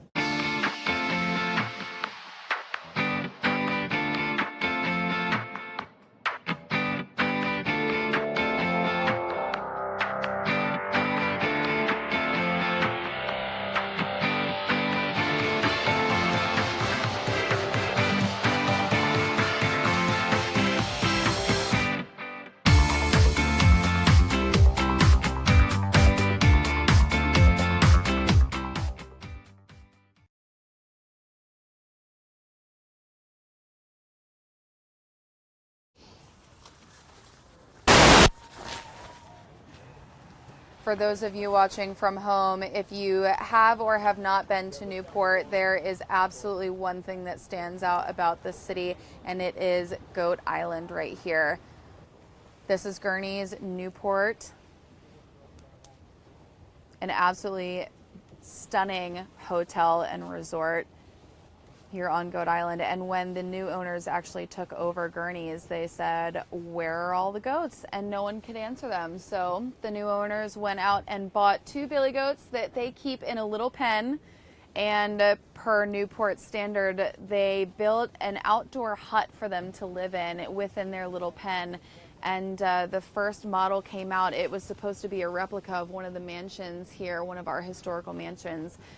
It was absolutely not up to par. It was sent back, scrapped, and redone. If you could believe it, those goats live in a replica of the Newport Mansion on Gurney's property here in Goat Island in Newport. And fun fact, if you're ever, if you find yourself having some free time sometime around 11 or 1, you can go walk the goats. I don't recommend bringing your children. Goats are a little bit feisty and aggressive. However, I do recommend maybe going yourself or patting your children. Could be another fun way to go engage with the goats. That is a great story. I remember when we did live stream here in Newport the first time 4 or 5 years ago at New York Yacht Club, we had our transponders for live stream all over the place. And it was great. We had people running over there turning the transponder because it was a challenge in the early days of all this live coverage to get everything to work. And, oh, really? No kidding. You've been there? To Goat Island? No, production where it's a little challenge to get everything to work, you know. You know, with all the internet connections. I remember one year we had a cruise ship come in right in here, and it threw the whole internet signal off. It was months of training, and it was a cruise ship that threw us off for about 2 hours. Oh, that's right. I ran out of internet in Italy once for 8 hours of a prep day, so that was sporty. The trials and tribulations of technology and bringing you live coverage as we are doing now, it's always a little bit sporty, but it takes confidence and determination, just like some of these sailors out on the water. Again, my name is Laura Beigel. I am your host here for College Nationals this year. I'm joined by John Rogers, and we are going to be live with you guys here from Fort Adams between now and the end of this National Championship Series on the 31st. That is over a week worth of live broadcasting. So you guys are going to get the good, the bad, the ugly, the funny, everything from the water is going to be hitting your screens at home. Yeah, so, I can't wait for the team racing. You know, the team racing is an event where they'd all race even if they took the trophy away, right? They could say, hey, no one's getting a trophy, and everybody would show up and race. For sure. And then co-eds, it's going to be a big women impact this year at co-eds. There is a lot of great sailors coming in on the co-eds, and who knows what the weather's going to be like. So I'm just beside myself excited to be part of it. Oh yeah, I can't wait to see the rest of this week unfold. I think that we are going to be expecting more dynamic conditions throughout the week and a half. Hopefully everybody cross your fingers, we're going to get a little bit more sunshine. Not only for me selfishly, but also I think these sailors could use a healthy dose of sunshine and warmth. Some of them are geared up. I saw some dry suits. I saw some really, really heavy neoprene, anything to keep warm at this point. Especially between races, when your body heat cools off a little bit, you're not working so much anymore. It's that intermediary time that is definitely a challenge. Absolutely, yeah. So I just put on my spray top over here because I didn't have another jacket, and here I am. They're all heading out going sailing, and I'm inside the best tent on the island, and I'm a little chilly. So yeah, it's a little bit more like a fall day. Maybe a little different wind direction, but definitely like a fall day, and thank goodness, because I think everybody in Newport on the East Coast are celebrating some nice, decent weather. Absolutely. If you knew what it was like this time last year, it was nuts. I think it ended up snowing in April last year. Absolutely miserable, in my opinion. Yeah. And then we're lucky to sit here and get a view of the amazing Fort Adams Park, where Sail Newport is. Sail Newport is not just a sailing center. It is connected to the government of Rhode Island. The whole state of Rhode Island is involved with getting everybody sailing. So their program for sixth graders is every single sixth grader in this area goes sailing for nothing. It's just on another level. Every sailing center in the country is trying to mimic in some form or way, or should be mimicking organization. Line sag, like, huge, folks, here. That segue gave me whiplash, John. Here we go. This is the start of race number 9 for the B Fleet. They are sailing Z420s. And this is the halfway mark of the 2019 College Sailing Sperry Women's National Championship, live here in Newport, Rhode Island. Thanks, many thanks, endless amounts of thanks to our hosts, Brown University, Sail Newport, a little help from all of their friends that made this happen so we could be here in some pretty stellar conditions. Yeah, you're watching boat 6, Harvard, there, squeeze off boat 18 just to windward of them brown bears. And I thought 6 started with too big of a gap and were pinned, but that was an impressive demonstration of just flat speed. 18 is just going to wait to tack until they don't have to duck. See, the front row is still 15, 8, and 5. That's still the front row. If 18 tacks now, they have to turn downwind a little bit, so they just might as well wait. You know, John, I know that we had been talking about the breeze not quite living up to forecast, but I think it's starting to sneak that way. Yes. The breeze is definitely a lot. It's picked up a lot in the last even just 10 minutes. It looks like there is less less surface area out on the water where we can see lulls. I think that it's still on the uptick. I think the next couple of races are going to be 100%. pretty full on. Yeah, so 18's just hanging until 15 goes.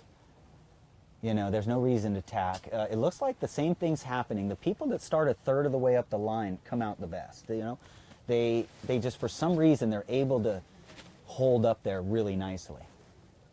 Here we go. And I see some nice tacks. So these boats will roll a little further. They'll roll these things over because it's wider. And so then when they jump to the other side, they have more leverage. You're going to see the crew just jump out. That was pretty mild on boat 6 on the jump out. Here we go. Let go of the tiller. Backwind the jib a little. Jump out. Wham! There you go. The bulk of the fleet off the starting line chose that course right-hand side, which is on the left-hand side of your screen. That's been, you know, the favored side for the last couple of races at this point. Well, we're entering the channel now in our races a little bit, so the current's definitely changed in the channel, so it's not a left game any longer. Both sides of the course are going to be fine. I don't think 18 looks particularly golden here. I'm going to call it now. 18's not winning. The right is winning by a ton. It's all, the current's going out so hard right out there.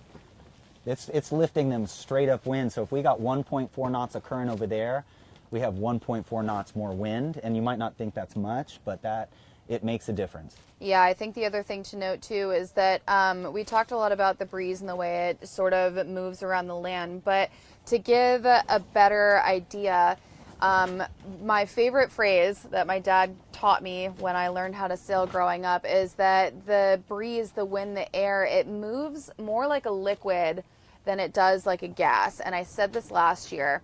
So I want you all to think of, if you're trying to figure out how this breeze is moving around the land, think of the whitewater rapids. If you can picture the way that the water moves over, under, around, through all of those rocks and the way that it's turbulent, that is exactly what happens with breeze as well. So in this particular circumstance, the breeze is coming from over top of the land, and there's a peninsula right in the center of two open spaces. So the breeze wants to take the path of least resistance, and if it's going to be lighter, it'll take the most immediate path of least resistance, which could be on either side of that peninsula that we're sitting on. And that's what we saw earlier today, is that it came from whichever one it got to first. As the breeze has picked up, however, it seems to be a little bit more stable across the board. It hits the water sooner after it gets over top of the land, and it comes with more force out of both sides, out of both bodies and parts of water on either side of this peninsula. So that's the major change that we have seen take place over the course of the day.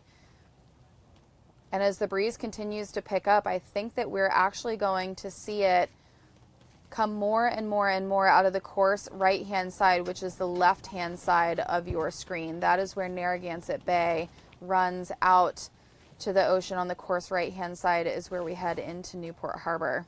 Yeah, there you go. BC coming around in the top 5. I just think they're just good in breeze. If it stays breezy, they're going to be hard to beat.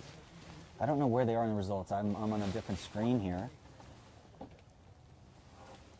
You can see boats scooting around. Yeah, you had Harvard come around there, I think, in 3rd in boat 6. And the fleet is split 50-50. We had some bear away, some jibe away. GW in 4 there, having another good race. John, I talked about this earlier. The lead boat rounded in first place. The first thing that they did was jibe. And 2 problems with that. One is you end up pretty well stuck underneath of all the boats that follow you in the bad air that they cast on that very top part of the course. The second is that with it being so close in proximity, the whole fleet being so close in proximity, you lose a lot of control if you're the first one to make a move downwind. So typically, if driving is the move, you would wait for the person behind you to do it and follow them for the sake of extending, for the sake of keeping distance, for the sake of keeping control over the situation. And now we have the fleet split in 2.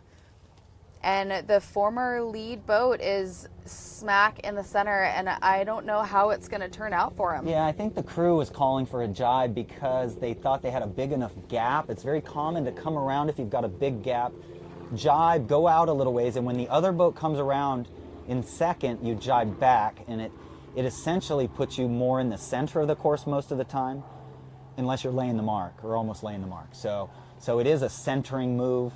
It might have been a skipper call saying, I just want to do what I want to do sometimes. That's why we practice. We have to figure out who's calling the tactics. And a lot of times it's the crew, but some of these skippers are calling everything. We also and the crew's just making sure the boat handling happens. We also know that the right-hand side of the course is favored. So on the downwind, it's the right-hand side of your screen. On the downwind, it would be, course right, it would look like the left-hand side looking downwind. So in an effort to get there, I understand, wanting to drive and head that way. But there you go. They're looking good there with Yale in second over there. Yale's got some boats, that have come into them a little. Boat 6, I believe. Boat 4, GW. Boat 6, Harvard there. Big puff on that. Huge when you see those puff. big white packs back there, you're definitely 15 knots in those big puffs. 16 probably. I'd say it's at least 16 on Harvard there. Yeah, for people who are non-sailors or rec sailors or don't view sailing media often, if it looks windy out on the water, it is far more windy than you could imagine. Yeah. I mean, this is going to be full hike out here very soon. Huge blast coming through. Biggest puff of the day on boat 5 in the next 15 seconds.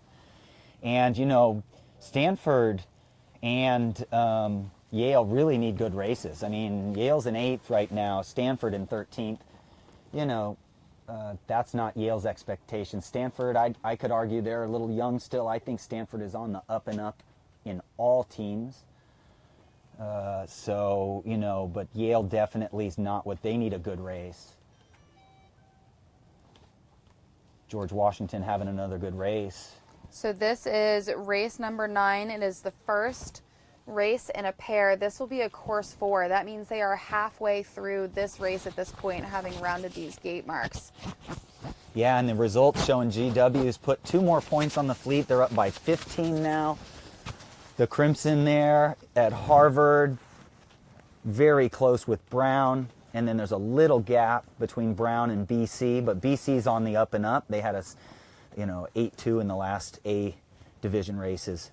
Dartmouth is hanging in there. They're B division sailors doing outstanding. Pennsylvania, that's my favorite team right now, considering Oh, speaking they're of hanging in, take a look at this hiking right here. Yes. The breeze is definitely picking up. It is getting choppier with the breeze. Okay, this will be interesting well. to see. It looks like this boat is going to be much different than the FJ in that you're going to see the boom go in and out with the vang really hard.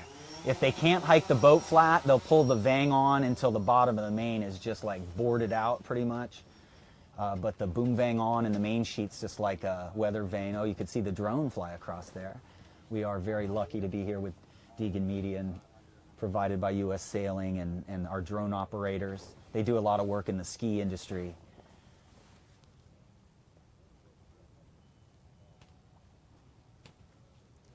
Dan Egan's been skiing 1 or 2 times, I think. Look at that breeze down there. So this is 100% hike for the crew and sometimes 100 for the skipper too.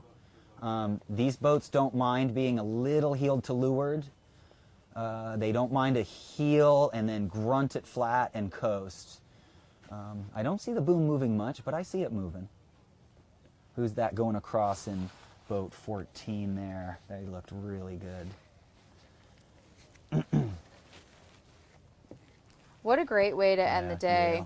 One of my favorite parts about sailing is sort of the progression throughout the day. In other sports, you have a game that's 2 hours, or, well, I guess baseball can last for ever. But aside from that, sailing progresses over the course of the day, as do a lot of the different variables and conditions that you have to deal with. And so what's most fun is that you never approach a venue and get the same monotonous thing every single day. There's always something that's a little bit different. So for today to start a little bit light, a little bit variable, super dynamic, for the current to kick in, for the breeze to kick up, and all of a sudden the last 2 races of the day are going to be the most demanding physically, when the first couple of races of the day were the most demanding mentally. Making that transition and trying to manage how fatigued you've been on all of those fronts over the course of the last, several hours this is where we start to see the real athletic part to sailing. Yeah. At the youth level, I have to be a little careful what I say to kids, but my theory on that is you can sleep later. So fatigue should not come into the brain, in my opinion. So as soon as fatigue starts to set in, what I teach is what I call spring chicken. You start to imagine you're just started the whole thing over again. You're 7 races into it. That's easy. I was wondering how much havoc they would decide to wreak, or if they would save it for another day. Look at the boat planing along there, getting to see the BC Eagles fly right there. Beautiful rounding. Harvard's moved up to second. Yale hanging in there, planing around the mark. Yeah, full plane on that little leg between the weather mark and the offset. It is the best point of sail is a beam reach, and we don't do it very much. So you get your little chance there for about 10 seconds. Woo! Yeah.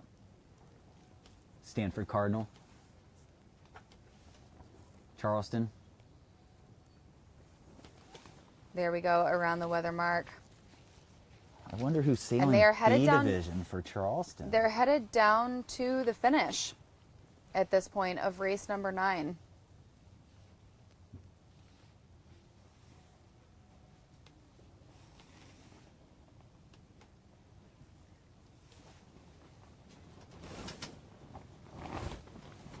I am not sure who's sailing for Charleston. I see Nikki Simon started, and I think Liza Topa might be in there. Nikki Simon being a kid from Coronado I was lucky to coach. She was taught sailing by her grandpa, a great guy who raced double-handed to Hawaii a bunch. And her grandpa was a very stern coach with Nikki when she was younger. And, look at those white caps. I know. So this is a easy first, second, third there. Headed into the finish. The current theoretically should be lighter on the left side of your screen, but not certain. If I had a local here, Moose McClintock, Ed Adams, Brad Reed, somebody like that, I could list like 200 names for that list. They could come down here and give me a little current lesson right now as we're watching this whole thing. They still have to sail here. They wouldn't give you current lessons over the air. Well, no I don't race way. anymore. I don't race anymore. They've got the 12-meter really. Worlds coming up this summer. There is too much on the table for the calendar this summer to give up their secrets. Yes. The New York Yacht Club events are amazing. The Invitational Cup, the Resolute Cup. We were lucky to work on those, and man, the New York Yacht Club and Sail Newport really got it going. Monster puff above the course there. Again, the leader just has no worries whatsoever. Are you sure? Do you see the top left-hand part of that screen? Yes. Is that a big puff? No, there's 2 boats. Pretty even on the ladder line. Think? I don't know. Yeah. Okay, I'm going to put my neck on the line and say nope. One is they're both at dead downwind. One is sailing a little bit lower than the other. Yeah, I think that should be pretty close to the bottom quarter of that. I think BC is leg. lined up with the finish line here, and they're sailing a little high to get going here and protect a little. And then 14, I think 14 is second or third. We'll see. No, all the way at the top end of the they screen, have we've gain. got boats That was over breeze there. over there. Might be a current thing. Again, somebody who lives here could really fill us in. It might be a current thing. Here we go, drived and headed back Oh, you are together. genius. This fleet is going to come together at the bottom end of this course. Oh, you're a genius.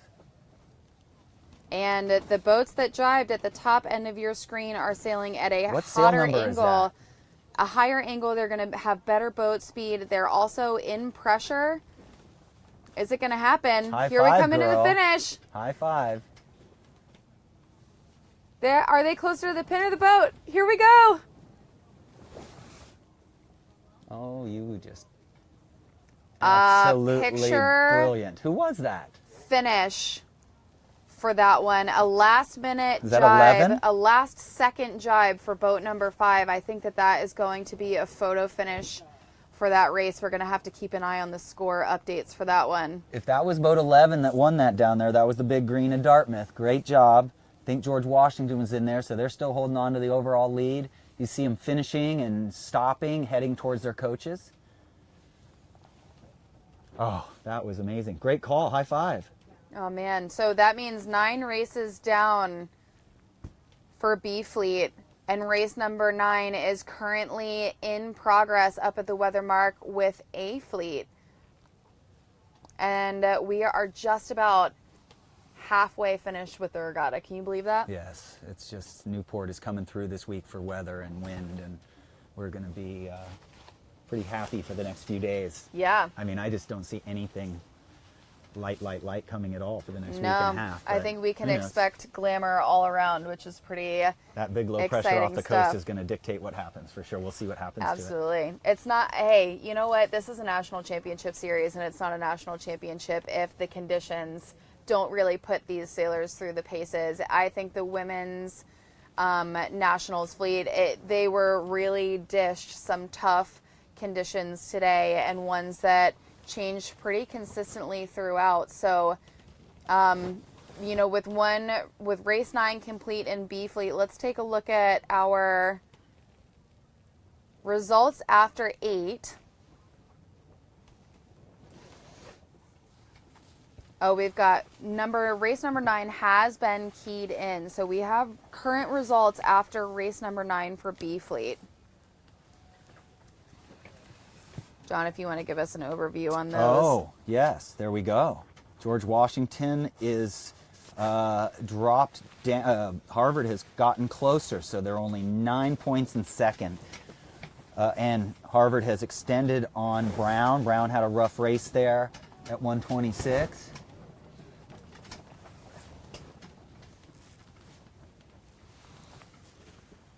Yeah. That top 5, so there's only 35 points between the top 5, but most notably, There's one of the best sailors in the places country. 3, 4, and 5 are all pretty close together. And even still, 9 points is not very much. All right, so knowing that we've got 3 more races to go, this is the first of those, race number 9A of the 2019 College Sailing Sperry Women's National Championship. This is the halfway point for this fleet and for this event. And here we go on the downwind. The fleet is spread pretty laterally, something that we can expect as the breeze picks up. Yep, so you're able to see the crews even in the big puffs, and see the crew ooching there on Brown in boat 8, the leader. Ooching's legal once per wave. She's got to be careful. Once per wave or gust, as long as the boat will surf. Yep, there's an ooch. She's actually pumping the jib at the same time. Allie here from Charleston has a very loose vang and isn't pumping the jib as much. No, if you take a look at the way her style for trim, she likes to dig the knuckle of that boat a little bit and allow it to steer. Yeah. And then she uses the bow sails catches the and water. just a little bit of body weight to make it do that.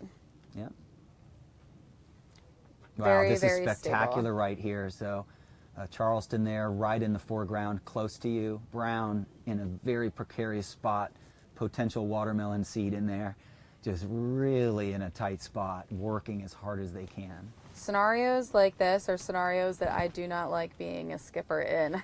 And here comes Allie, really started to, she sailed a little higher for a second and got moving, and now she's been able to Make it through. yeah, it looks like we're going into reach mode here.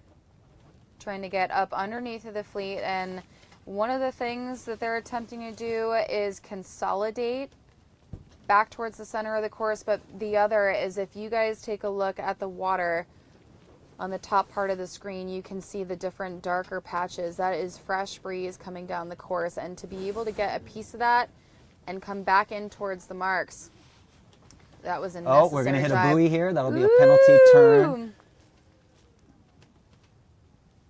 That was MIT. That was not a special moment. They've got to spin as soon as possible or reround. As soon as they're clear, yeah, as soon as they're clear of competition. They did that swimmingly. Very nice job. 2 major puffs up on the top end of the course. We've got one on the right that seems to be coming directly beneath the point of Fort Adams, and one on the pretty far left side. Yeah, boat number 8 here is just going to start. Oh, I can see the jib go out from here. That is a huge lefty. Yeah, this is a monster puff. So every big puff, the crew burps the jib out, helps release just a tiny bit of pressure, and it, lift, pushes you forward a little, and then they'll click it back in. And then in the light spots, they'll slowly click in. So they're playing the jib as they go through this puffs, and it's a fine art, because if you overplay it, you can just be chasing your tail, and it's not working.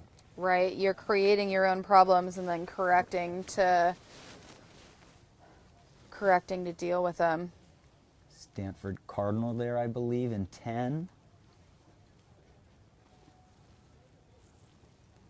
BU again there in 16.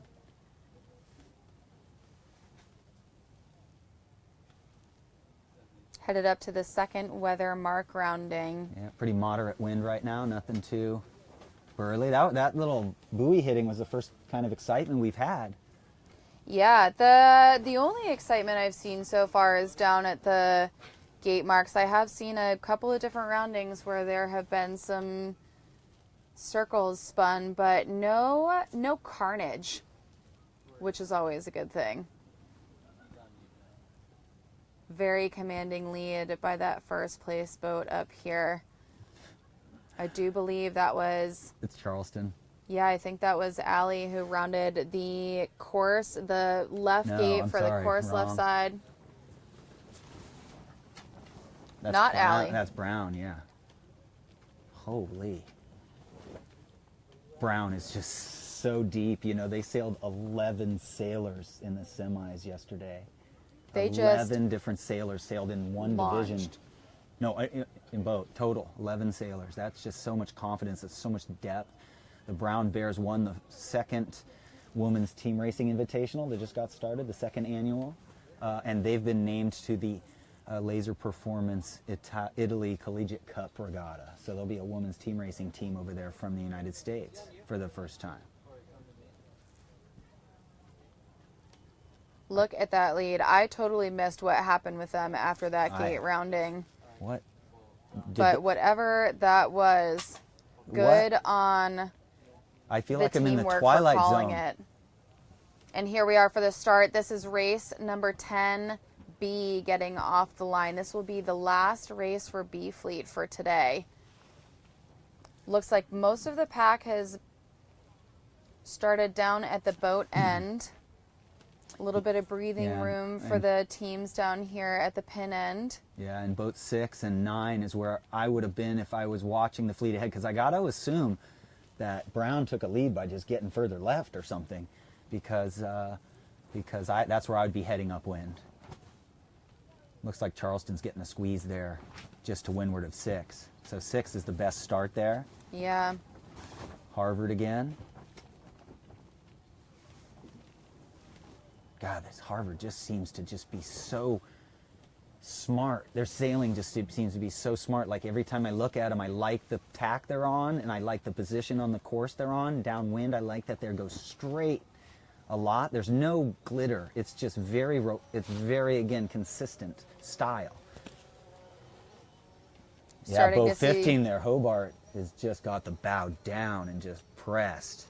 And we'll see if that works or not. Sometimes you look like you're going the wrong way, like you're just footing too much, and then all of a sudden you tack. And local here, Moose McClintock, I sailed a lot with him in J24s and J22s, and he was the best at that. He could sail the boat, and then you'd say, oh my God, everybody's pointing higher than us. And then we come back together and we're winning. That's an amazing skill to know when you're gaining or losing. Not just by what you're seeing, it's just through experience. So they look pretty good there, Hobart. Yeah, the fleet has the group of boats out here on the course left-hand side, which is nearest to us on the screen. Well, there's a Ended current up with a effect little right bit of where a they're shift. going right now. I don't know if you can tell, but there's something going on with current. It's slowing down or something. 5 o'clock is low tide, and what time is it? 4:15. So yeah, it's going to switch on the inside first here. It won't do it probably until we're in at the dock. I also think that we, at this point, are undermining how dramatic some of the shifts out on the race course are. So far, the primary changes have been mostly where the breeze is physically on the course. Now that the breeze is filled in pretty consistently across the course, we're starting to see it shift often. And so that is, an additional change to the wind variable throughout the day. And the teams are having to man that on top of, whatever's going on with the current and the new pressure that came with all of this. And this B fleet on race number 10 is just starting to dig into A fleet as A fleet heads down to their finish for race number 9. Yeah, so the crews are looking at the A fleet, and one thing they're determining is everybody's on starboard downwind. So we should be on port tack upwind. Anybody who's on starboard right now upwind is probably making a mistake based on the odds. Every boat in the other fleet's on starboard. Then they're just looking at power. They're seeing how fast the boats are going. That's how they help wind pressure either side. Is it windy on that side? Are they going fast? If they're going slow, we're not going that way. Right. Because it looks plenty windy on the other side of the course, so it's just everybody's on port ripping it. Yep. Absolutely. Now they're clear of the A fleet, and now it's just which side's gonna pay, and I think the current's changing. I think it's tough. already starting to change. I think it's going neutral over here on shore, but we'll see.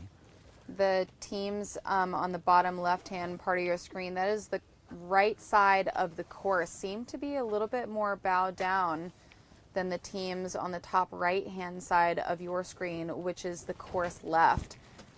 So there is something funky going on right now. St. Mary's just did a penalty turn. Oh, a 720 penalty turn. Wow. Okay. I think it's a race again, right? 18's not a Horizon job anymore, are they? The only thing worse than spinning a 720 is training to spin them well. That's is true. my absolute least favorite activity. Yeah. When I sailed at Charleston, the first 2 years that I was there, Alice Maynard was our program director, and I will never, ever forget the day that she had me out. I was learning to sail FJs because at that time in high school sailing, we didn't sail them very often, and they certainly didn't have fleets of them everywhere on the East Coast. And we were doing the whistle drill, and Alice blew 3 whistles for spin a 720, and the goal was to do it so many times in a row that she would only stop when like the 3rd or 4th crew fell, because the toughest part is having the proper technique when you're exhausted. So in a scenario like this, when it's breezy, you're at the end of a long day, at the end of 3 long days, being able to maintain your form, your technique, your speed, your power, and do it properly, you have got to wear out your sailors. Needless to say, I spent quite a bit of time icing my shins and trying to come up with excuses to not have to go back to practice. Yeah, I was lucky to work with Jamie Malm coaching, some FJ and stuff. And Jamie Malm was the kind of guy that put UC Irvine on the map. And when they were in their reign of winning a couple nationals, and Jamie coached them and sailed there and stuff. And he jumps to the back of the boat and he spins the boat around with the tiller all the way over, and it is the most remarkable thing to watch. Him do 2 360s in a matter of like 8 seconds or so. It's absolutely remarkable to watch. He gets the bow out of the water and he just puts the tiller all the way over and just spins it, and it just spins like a top. It's remarkable. Like to talk to the crew that has to deal with the the crew just end. jumps to the middle of the boat and just barely plays the jib. He does it all with the main. He pulls the main in to head up, and he dumps the main. He jumps from side to side, and he's just jumps over the tiller. It's a really remarkable thing. All right, downwind on leg 2 of this race. Now keep in mind, this is the B fleet that we were looking at here, race number 10. So this will be a course 5. So they have 2 more laps to go. They will be finishing upwind for this race. Yeah, and you still, you know, it's a race again with, you know, the Brown Bears there in 18, and Harvard got back into the race really, really well, and BU up there in 16, hanging in there. Again, the top 3 just seem to be able, oh, we got a flip, folks.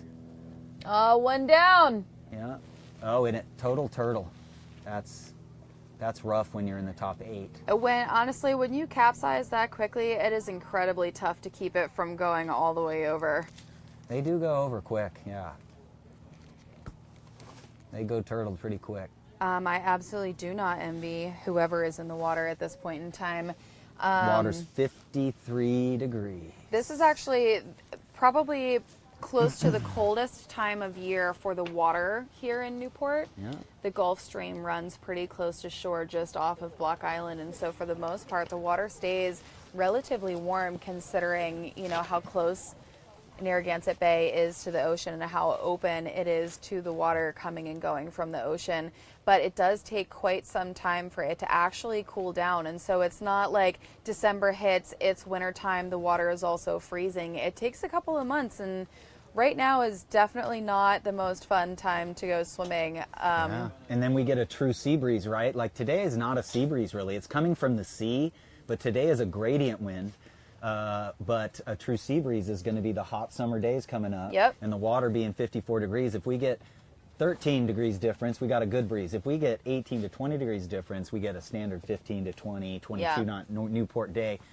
And when you're out in the ocean in those, there's almost no better thing to do than No. sail in the ocean in a 12 to 18 knot Newport day. Dreamy.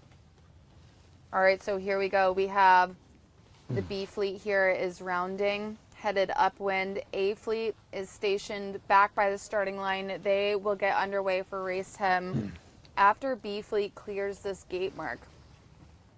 And then we'll have both fleets. That's Yale going around, doing pretty well. They need good races there. I know Zach Leonard is a wonderful man, but I don't think he's going to be all smiles on them tonight.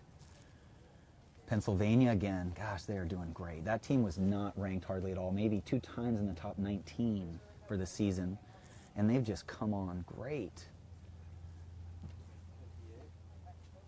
And now the wind looks like it's pretty moderate. They don't look like they're hammering on it quite as hard. Whoa, big puff on the left. Have we said that once or twice today, big puff on the left? Couple of times.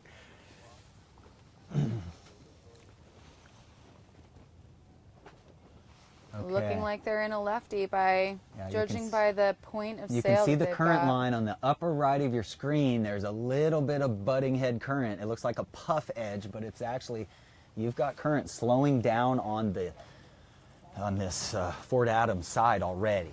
So it will switch to a flooding tide starting after 5 p.m.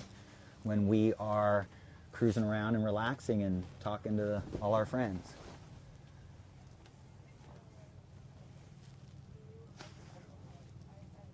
Three more legs to go for this race, and that will be the final race of the day for B Fleet here in the Z420s.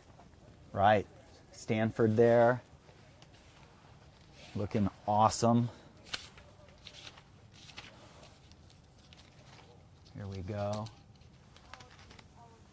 The bottoms of those jibs are real flat and the leads are way outboard. Let's see how their tacks are. Pretty calm. Crew does most of the work. Controlled.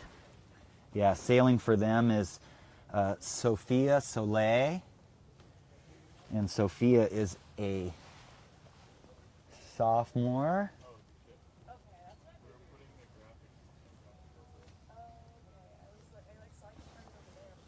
Sailing with her might be Cassie Obel, a California sailor from Los Angeles. Or Excellent view here of Ease Hike Trim. into a bit of a plain upwind even. It is blowing. My goodness, it is windy. Look at that puff. They're at a full plain upwind, full Awesome. hiked. Yeah, so we do have Cassie Oval crewing a great freshman crew that just came out from LA to join the Stanford team. Yeah, they're back to full hike up here in the front, aren't they? They sure are. And we also see it has gotten windy enough now that a part of the strategy is just going fast. And so although the breeze is definitely shifting, that's a lesson we learned watching the last fleet. But one of the things that they also want to do is minimize maneuvers that would otherwise slow them down. So trying not to tack, trying not to steer too much, trying to just go straight, stay fast, and be in control. Trying to maintain control in conditions when it's blowing like this. You're at the end of the day. It is going to be shifty. Is definitely a challenge.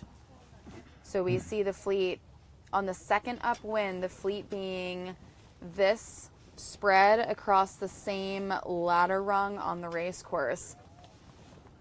It's pretty interesting. Yes, absolutely. Looks like Brown has stretched it out again. They just seem to have just massive jets upwind when the breeze is good. Their skipper, Hannah Stedman, is a junior, excuse me.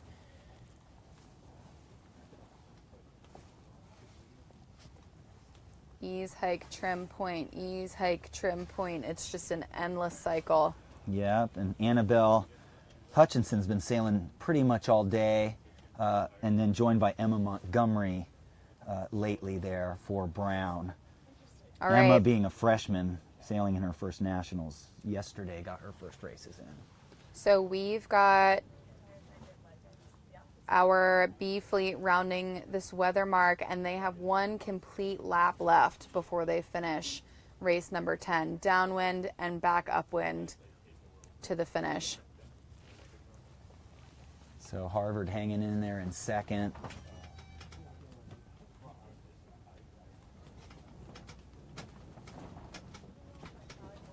As they make their way down the course, we are actually going to see the A fleet should be just starting their race 10. Yeah, Yale coming around there, 14 planing there, very good. Rhode Island Rams, they got Skip White, their coach, is a legendary coach for the U.S. sailing team, 470s and many others, catamarans. Skip will be retiring after this year from URI as their coach. He's been the coach there for the last 6 years. So I wouldn't doubt we see some recognition at the end of co-eds or something for Skip, like a Lifetime Service Award. They're allowed to give a couple of those every year for the Sailing Hall of Fame in Annapolis.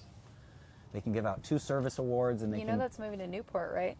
The college, not the college one. Oh, is The that based college in ones- Annapolis? Yeah, I didn't know what is that. it called? The Robert something Johnson facility in Annapolis. Oh, it's at the Naval Academy, right? Right. Yeah, it's a Naval Academy. And then the Sailing Hall of Fame those coming here, which Yes. I'm in big support of. I just, I do think that Annapolis is one of the major sailing cities, it's top 3 or 4 in the country, but I truly think Newport is the overall, between cruising, boat quality, sailing conditions, number of world-class sailors, it I'm sets from the Annapolis. mark. Yeah. You've attacked me several times today Oh, without yeah. even knowing that. Yeah. Well, I always know when I go I'm to from Annapolis, just bring my Annapolis. bottles of hot water, because every time I go there, I have to have water between races to pour on my hands because I'm freezing to death. So that's, people love me because I'm so that's how I got my nickname Bueno, because every time they say, is everything good? I say Bueno, and that includes everything, food, hot water on cold days, and cold drinks on warm days, and everything. In Annapolis, it's always hot something. Yeah, and then cleaning the bottom of a J24 in Annapolis, oh no. 40-degree water. Never. Or I did. Trying to clean it in the summer. It's hotter than your bathtub. Here we go. So this is B Fleet. We've got our Brown University team with a commanding lead, rounding the gate marks before they head upwind on the final leg of race 10. and that will be their final race today. Look at that breeze out on the left-hand side. Absolutely no-brainer that that is the place to be. And hopefully the parents and grandparents of these ladies get a screenshot of that mark rounding and get it blown up and paint it or whatever. That's a great shot and something to be really proud of. To win races at nationals by that much is just, they'll never forget that they did what they always trained to do. They sail for these moments, because there's plenty of hard moments for sure. Absolutely. And the moment when everything goes right, it's like a dream. Yeah, sometimes parents come to me with their 8 and 9-year-olds having sailed for a while, and they say, well, you know, it's really hard, isn't it? And I'd love to tell them that it's not, but it is truly the school of hard knocks, and it develops the resilience that you need to, you know, be able to handle resiliency and handle tough challenges. And there's a lot more in this sport, rough moments, than moments like that. Absolutely. Yeah. So as they make their way around those gate marks, we are going to check in pretty quickly with the A fleet, and they are headed upwind for their first leg of race number 10, approaching those weather marks here pretty shortly. Again, just like we saw at that gate rounding with B fleet, that top left side just looks pretty stellar. We do have some boats coming out of the right-hand side, and I think it's going to be a tough call who ends up taking over the lead of the fleet. Yeah, and if I'm in the gut here, I'm telling my skipper right now, we're sailing for home now. It's just head down, hike as hard as you can, because this is it for the day. Yes. Let's really sail. It's like a sprint, you know, when you're a sprinter, you run 110 yards on the 100 Right. full speed. That's what we're doing. We're going all the way through the line.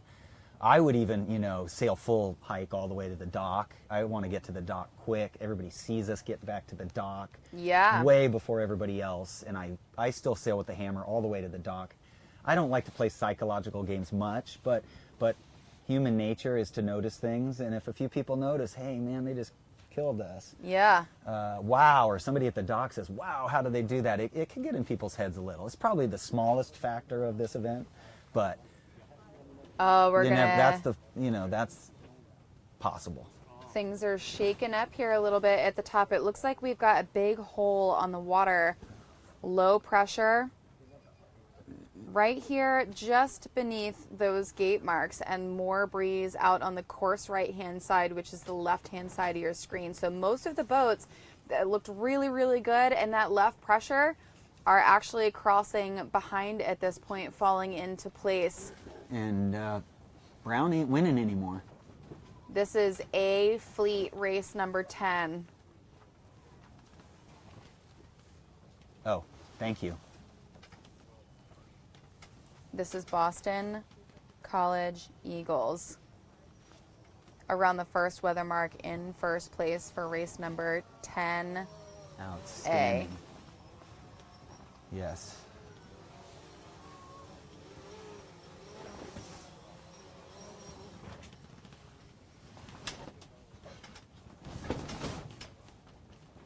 Yeah, I'm thinking St. Mary's is coming on a little bit. They're in 17 right there.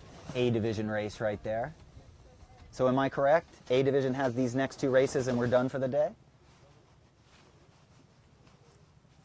Yep. Keep the drone up at the weather marks. The next fleet is coming into the finish if we can.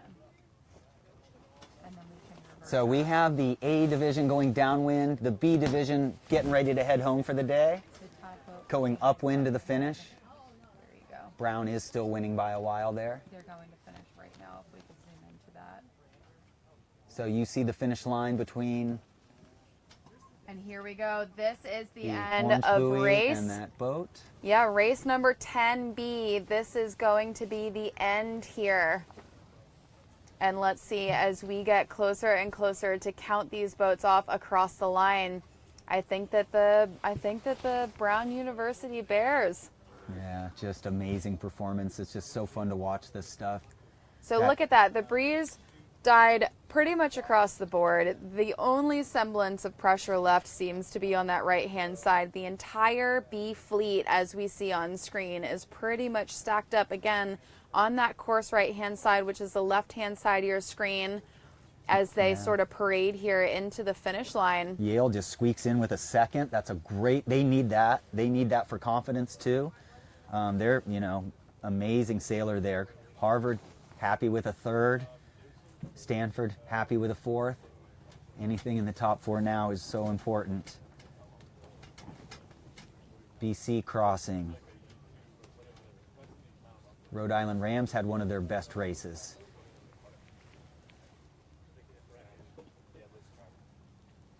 There's GW. I believe the regatta leader's coming across, had to lee bow. They're going to lose 1 point there. She's got to tack back to get to the committee boat end. The committee boat end is so much further downwind that they are really close. Yeah, got to finish at the committee boat. That's a mid-fleet finish for GW. Boat number like 9 I is said. paralleling the line. They should have tacked a while ago. There we go. That's okay. That's why we're in college learning. Anytime we're parallel to the finish line, we tack. The other tack is taking us straight through. So, but those are things you learn after what I learned that when I was 35 or 40. So, so these guys are way ahead of the game. All right, so that is the end of race number 10B.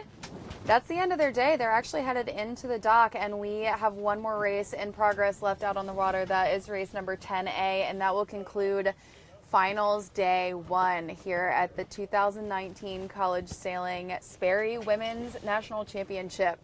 Yeah, it's just been an outstanding 3 days of sailing, and today the sailors appreciated not having such trying conditions.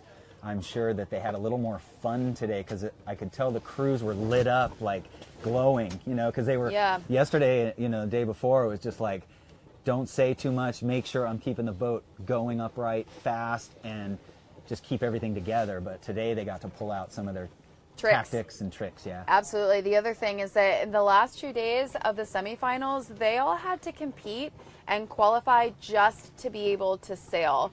You know, so they're competing for opportunity at that point. And now I think that there was probably a pretty big sigh of relief moving into today, knowing that this is the real game right here. So they made it one step closer to that national championship title. And with 9 races down for both fleets, we are officially through the halfway point. Race number 10 for B fleet is complete. Race number 10 for A fleet. We should be wrapping up here shortly. They are headed on their second upwind of a course 5. So there are 3 legs left, including this weather leg, before they finish for their day. Yeah, we got our tent starting to blow around here, so it's going to be an exciting upwind leg. Oh, You're looking at the FJs there. The FJs are narrower and a little different style sailing. They cut through the water. They point a little higher. Their booms come a little further into center line. No, that's not true. The booms are about the same spot at the corner. This is beautiful right here. BC. We can tell when the breeze picks up because our little walls here in our commentators' tent start to waft a little bit, and we know what's about to hit that fleet down on the water.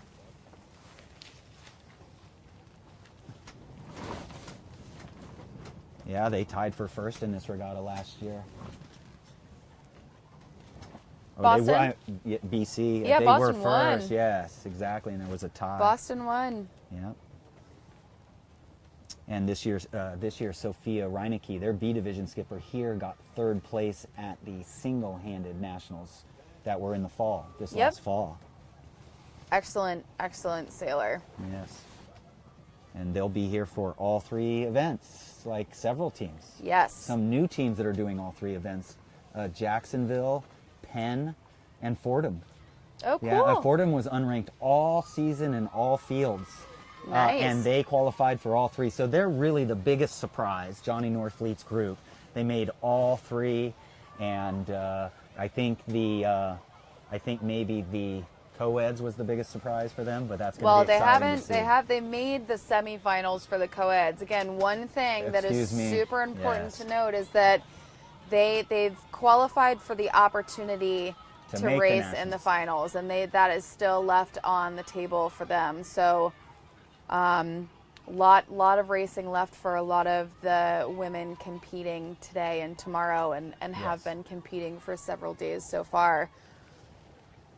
We're seeing more whitecaps out on the water again. Yeah, look at it. The flags are blowing up a little at the sailing center. Goat Island also. Again, if it looks windy on camera, if you see whitecaps, that doesn't even compare to how windy it actually is here in person. Yes, it's like it takes a few pounds off of the Yeah. off the wind. Yeah, the camera adds 10 pounds to John and I here in the booth, but it takes it away from the breeze. On the water. Yeah, life's about give and take, right? Oh, that's right. TV adds weight, doesn't. Yes. Sorry, I had that backwards. Here we go, about halfway up leg number 3 out of 5 for the A fleet here. They are sailing in FJs. And now tomorrow when they move into, they're actually going to rotate boats. So A fleet will actually be in the Z420s tomorrow, and B fleet will be competing in the FJs. So this is the last race for A fleet in this boat. And honestly, they've got pretty dreamy conditions for it. Yeah. It's windy, it's planeable, there's waves enough that you can pump and ooch downwind, and those are my favorite conditions to sail an FJ in. Here we go, boat number 18. Yeah, out if you of the want to left-hand watch, side. yeah, if you want to watch how to sail an FJ, look at Brown right there. They're going to get in under here easily. They're going to round first, and finishing. There you go. Gabby Rizika came in hard. She's came in boat 2 over there for Cornell. So Cornell, another team that's on the up and up over the last couple years. What a finish there. Anybody not finishing at the committee boat end is really sailing extra distance. And that was just outstanding. George Washington there in 4. Wow, JOW is definitely leading going into the day. We're going to give you an update on the scores very soon if you're not following it online. And, you know, go ahead and send us in some notes about today. What'd you like about today? I know you would like the drone footage. That was incredible. I'm sure they would like if I got my math situation under control, because this just now, them finishing when I thought we were going in for another mark rounding is... Well, I did too, so there we go. Yet another display of my inability to count, especially with numbers less than 10. So there we have it. We have 10 races complete for A and B fleet. We are over halfway through the regatta. This is day 1 of the 2019 College Sailing Sperry Women's National Championship. That is an absolute wrap for the day. We have one more day left, and tomorrow there's a lot of moving to be done tomorrow. We still have a considerable amount of racing left on the board. We're expecting some pretty zesty conditions, I would say, between the current in general in Newport, especially in our racing area, in addition to what breezes forecasted, which I do hope that we get to see at least for most of the day. Yeah, I think absolutely. that tomorrow is going to amount to be a pretty exciting day of racing to watch. And then the most exciting of all, of course, is that after an entire calendar year of racing, of training, of gym time, of practice, it has been 36 or so weekends of racing for these teams. All of it comes down to this, and the only thing left in that season is 8 races tomorrow. Can you believe that? Yes, I'm just so stoked to, having followed the whole season, just to see how fascinating it was with new young skippers and the older ones, and then it all culminates tomorrow, Yeah. to see how fascinating it's going to be. And I Exactly. also noticed that George Washington had 2 really bad A-fleet races, and so they've dropped to Yeah. 3rd. You'll see the results soon, folks, go up for the entire 10 races, but Harvard and Brown are going to stay 1-2, and George Washington's probably staying 3rd. So Yeah, so it's a big day tomorrow. We knew earlier today that 10 points isn't very much, especially when you're only at the halfway mark. And the last 2 races in particular have been really great examples of why, that's the case, why you can't sit comfortable with 9 points between 2 fleets. 9 points isn't much to lose. It's also not all that much to gain. So that being said, we've got both fleets are headed back into shore here at Fort Adams, and I believe the other is headed back to either sail Newport, somewhere local. Right, so they sail the boats up to the next dock. I think that's the Olofsson dock up here, and they'll dock the boats over there, half the fleet over there. Perfect. And it'll blow pretty hard tonight, so they'll tie the boats down. And when we wake up tomorrow, we're going to have a completely different wind direction. I do believe we'll check our websites and everything. I do believe we're rain-free tomorrow. It looks like we're dodging rain quite a bit, because I know there's a low-pressure system moving kind of northeast, well to the west of us, just to the north, and then this big low-pressure system is just growing as we speak, as I can tell from the mackerel sky over here. We are definitely going to see some breeze starting early morning. Excellent. And we'll have 10 to 12 or so, is my guess, for the first races at 10. And that's then excellent. Then it's gonna, and then the thing with the front, when you have a gradient northeast, northwesterly breeze, it's a pulsing wind too. So it comes in, and then it teases you a little, and then it comes in more, teases you, and then it will blow gusts at you of 25, 26, 27. So we will see a few flips tomorrow. I don't know about flips being all that awesome, but what I do know is that as we progress through the wind transition up and up and up, it's going to make the last couple of races really, really exciting and a pretty epic way to end out a season, and especially to finish the national championship. So tomorrow morning we are scheduled to start first. Warning at 10 o'clock is when race day number 2 of the finals is going to get underway. There are 8 races left for each A and B fleet left to be contested. We will see the fleets change boats. So tomorrow, A fleet will be in the Z420 and the B fleet will be competing in the FJ. Being that we have some pretty heavy conditions coming at us, I think that most of the team members that are sitting here on shore that each of the universities traveled with, I think everyone's going to get to see a little bit of playtime. So really excited for tomorrow. We'll definitely see the heavier crews. Absolutely. And that'll be great. That's good balance. We get to see both the heavy and light crews, and the School of Hard Knocks will continue even at this age. Absolutely. So that is a wrap for day 1 of the 2019 College Sailing Sperry Women's National Championship. We have one epic day of racing left to go, and we look forward to seeing you tomorrow. Yeah, thank you. It was a lot of fun.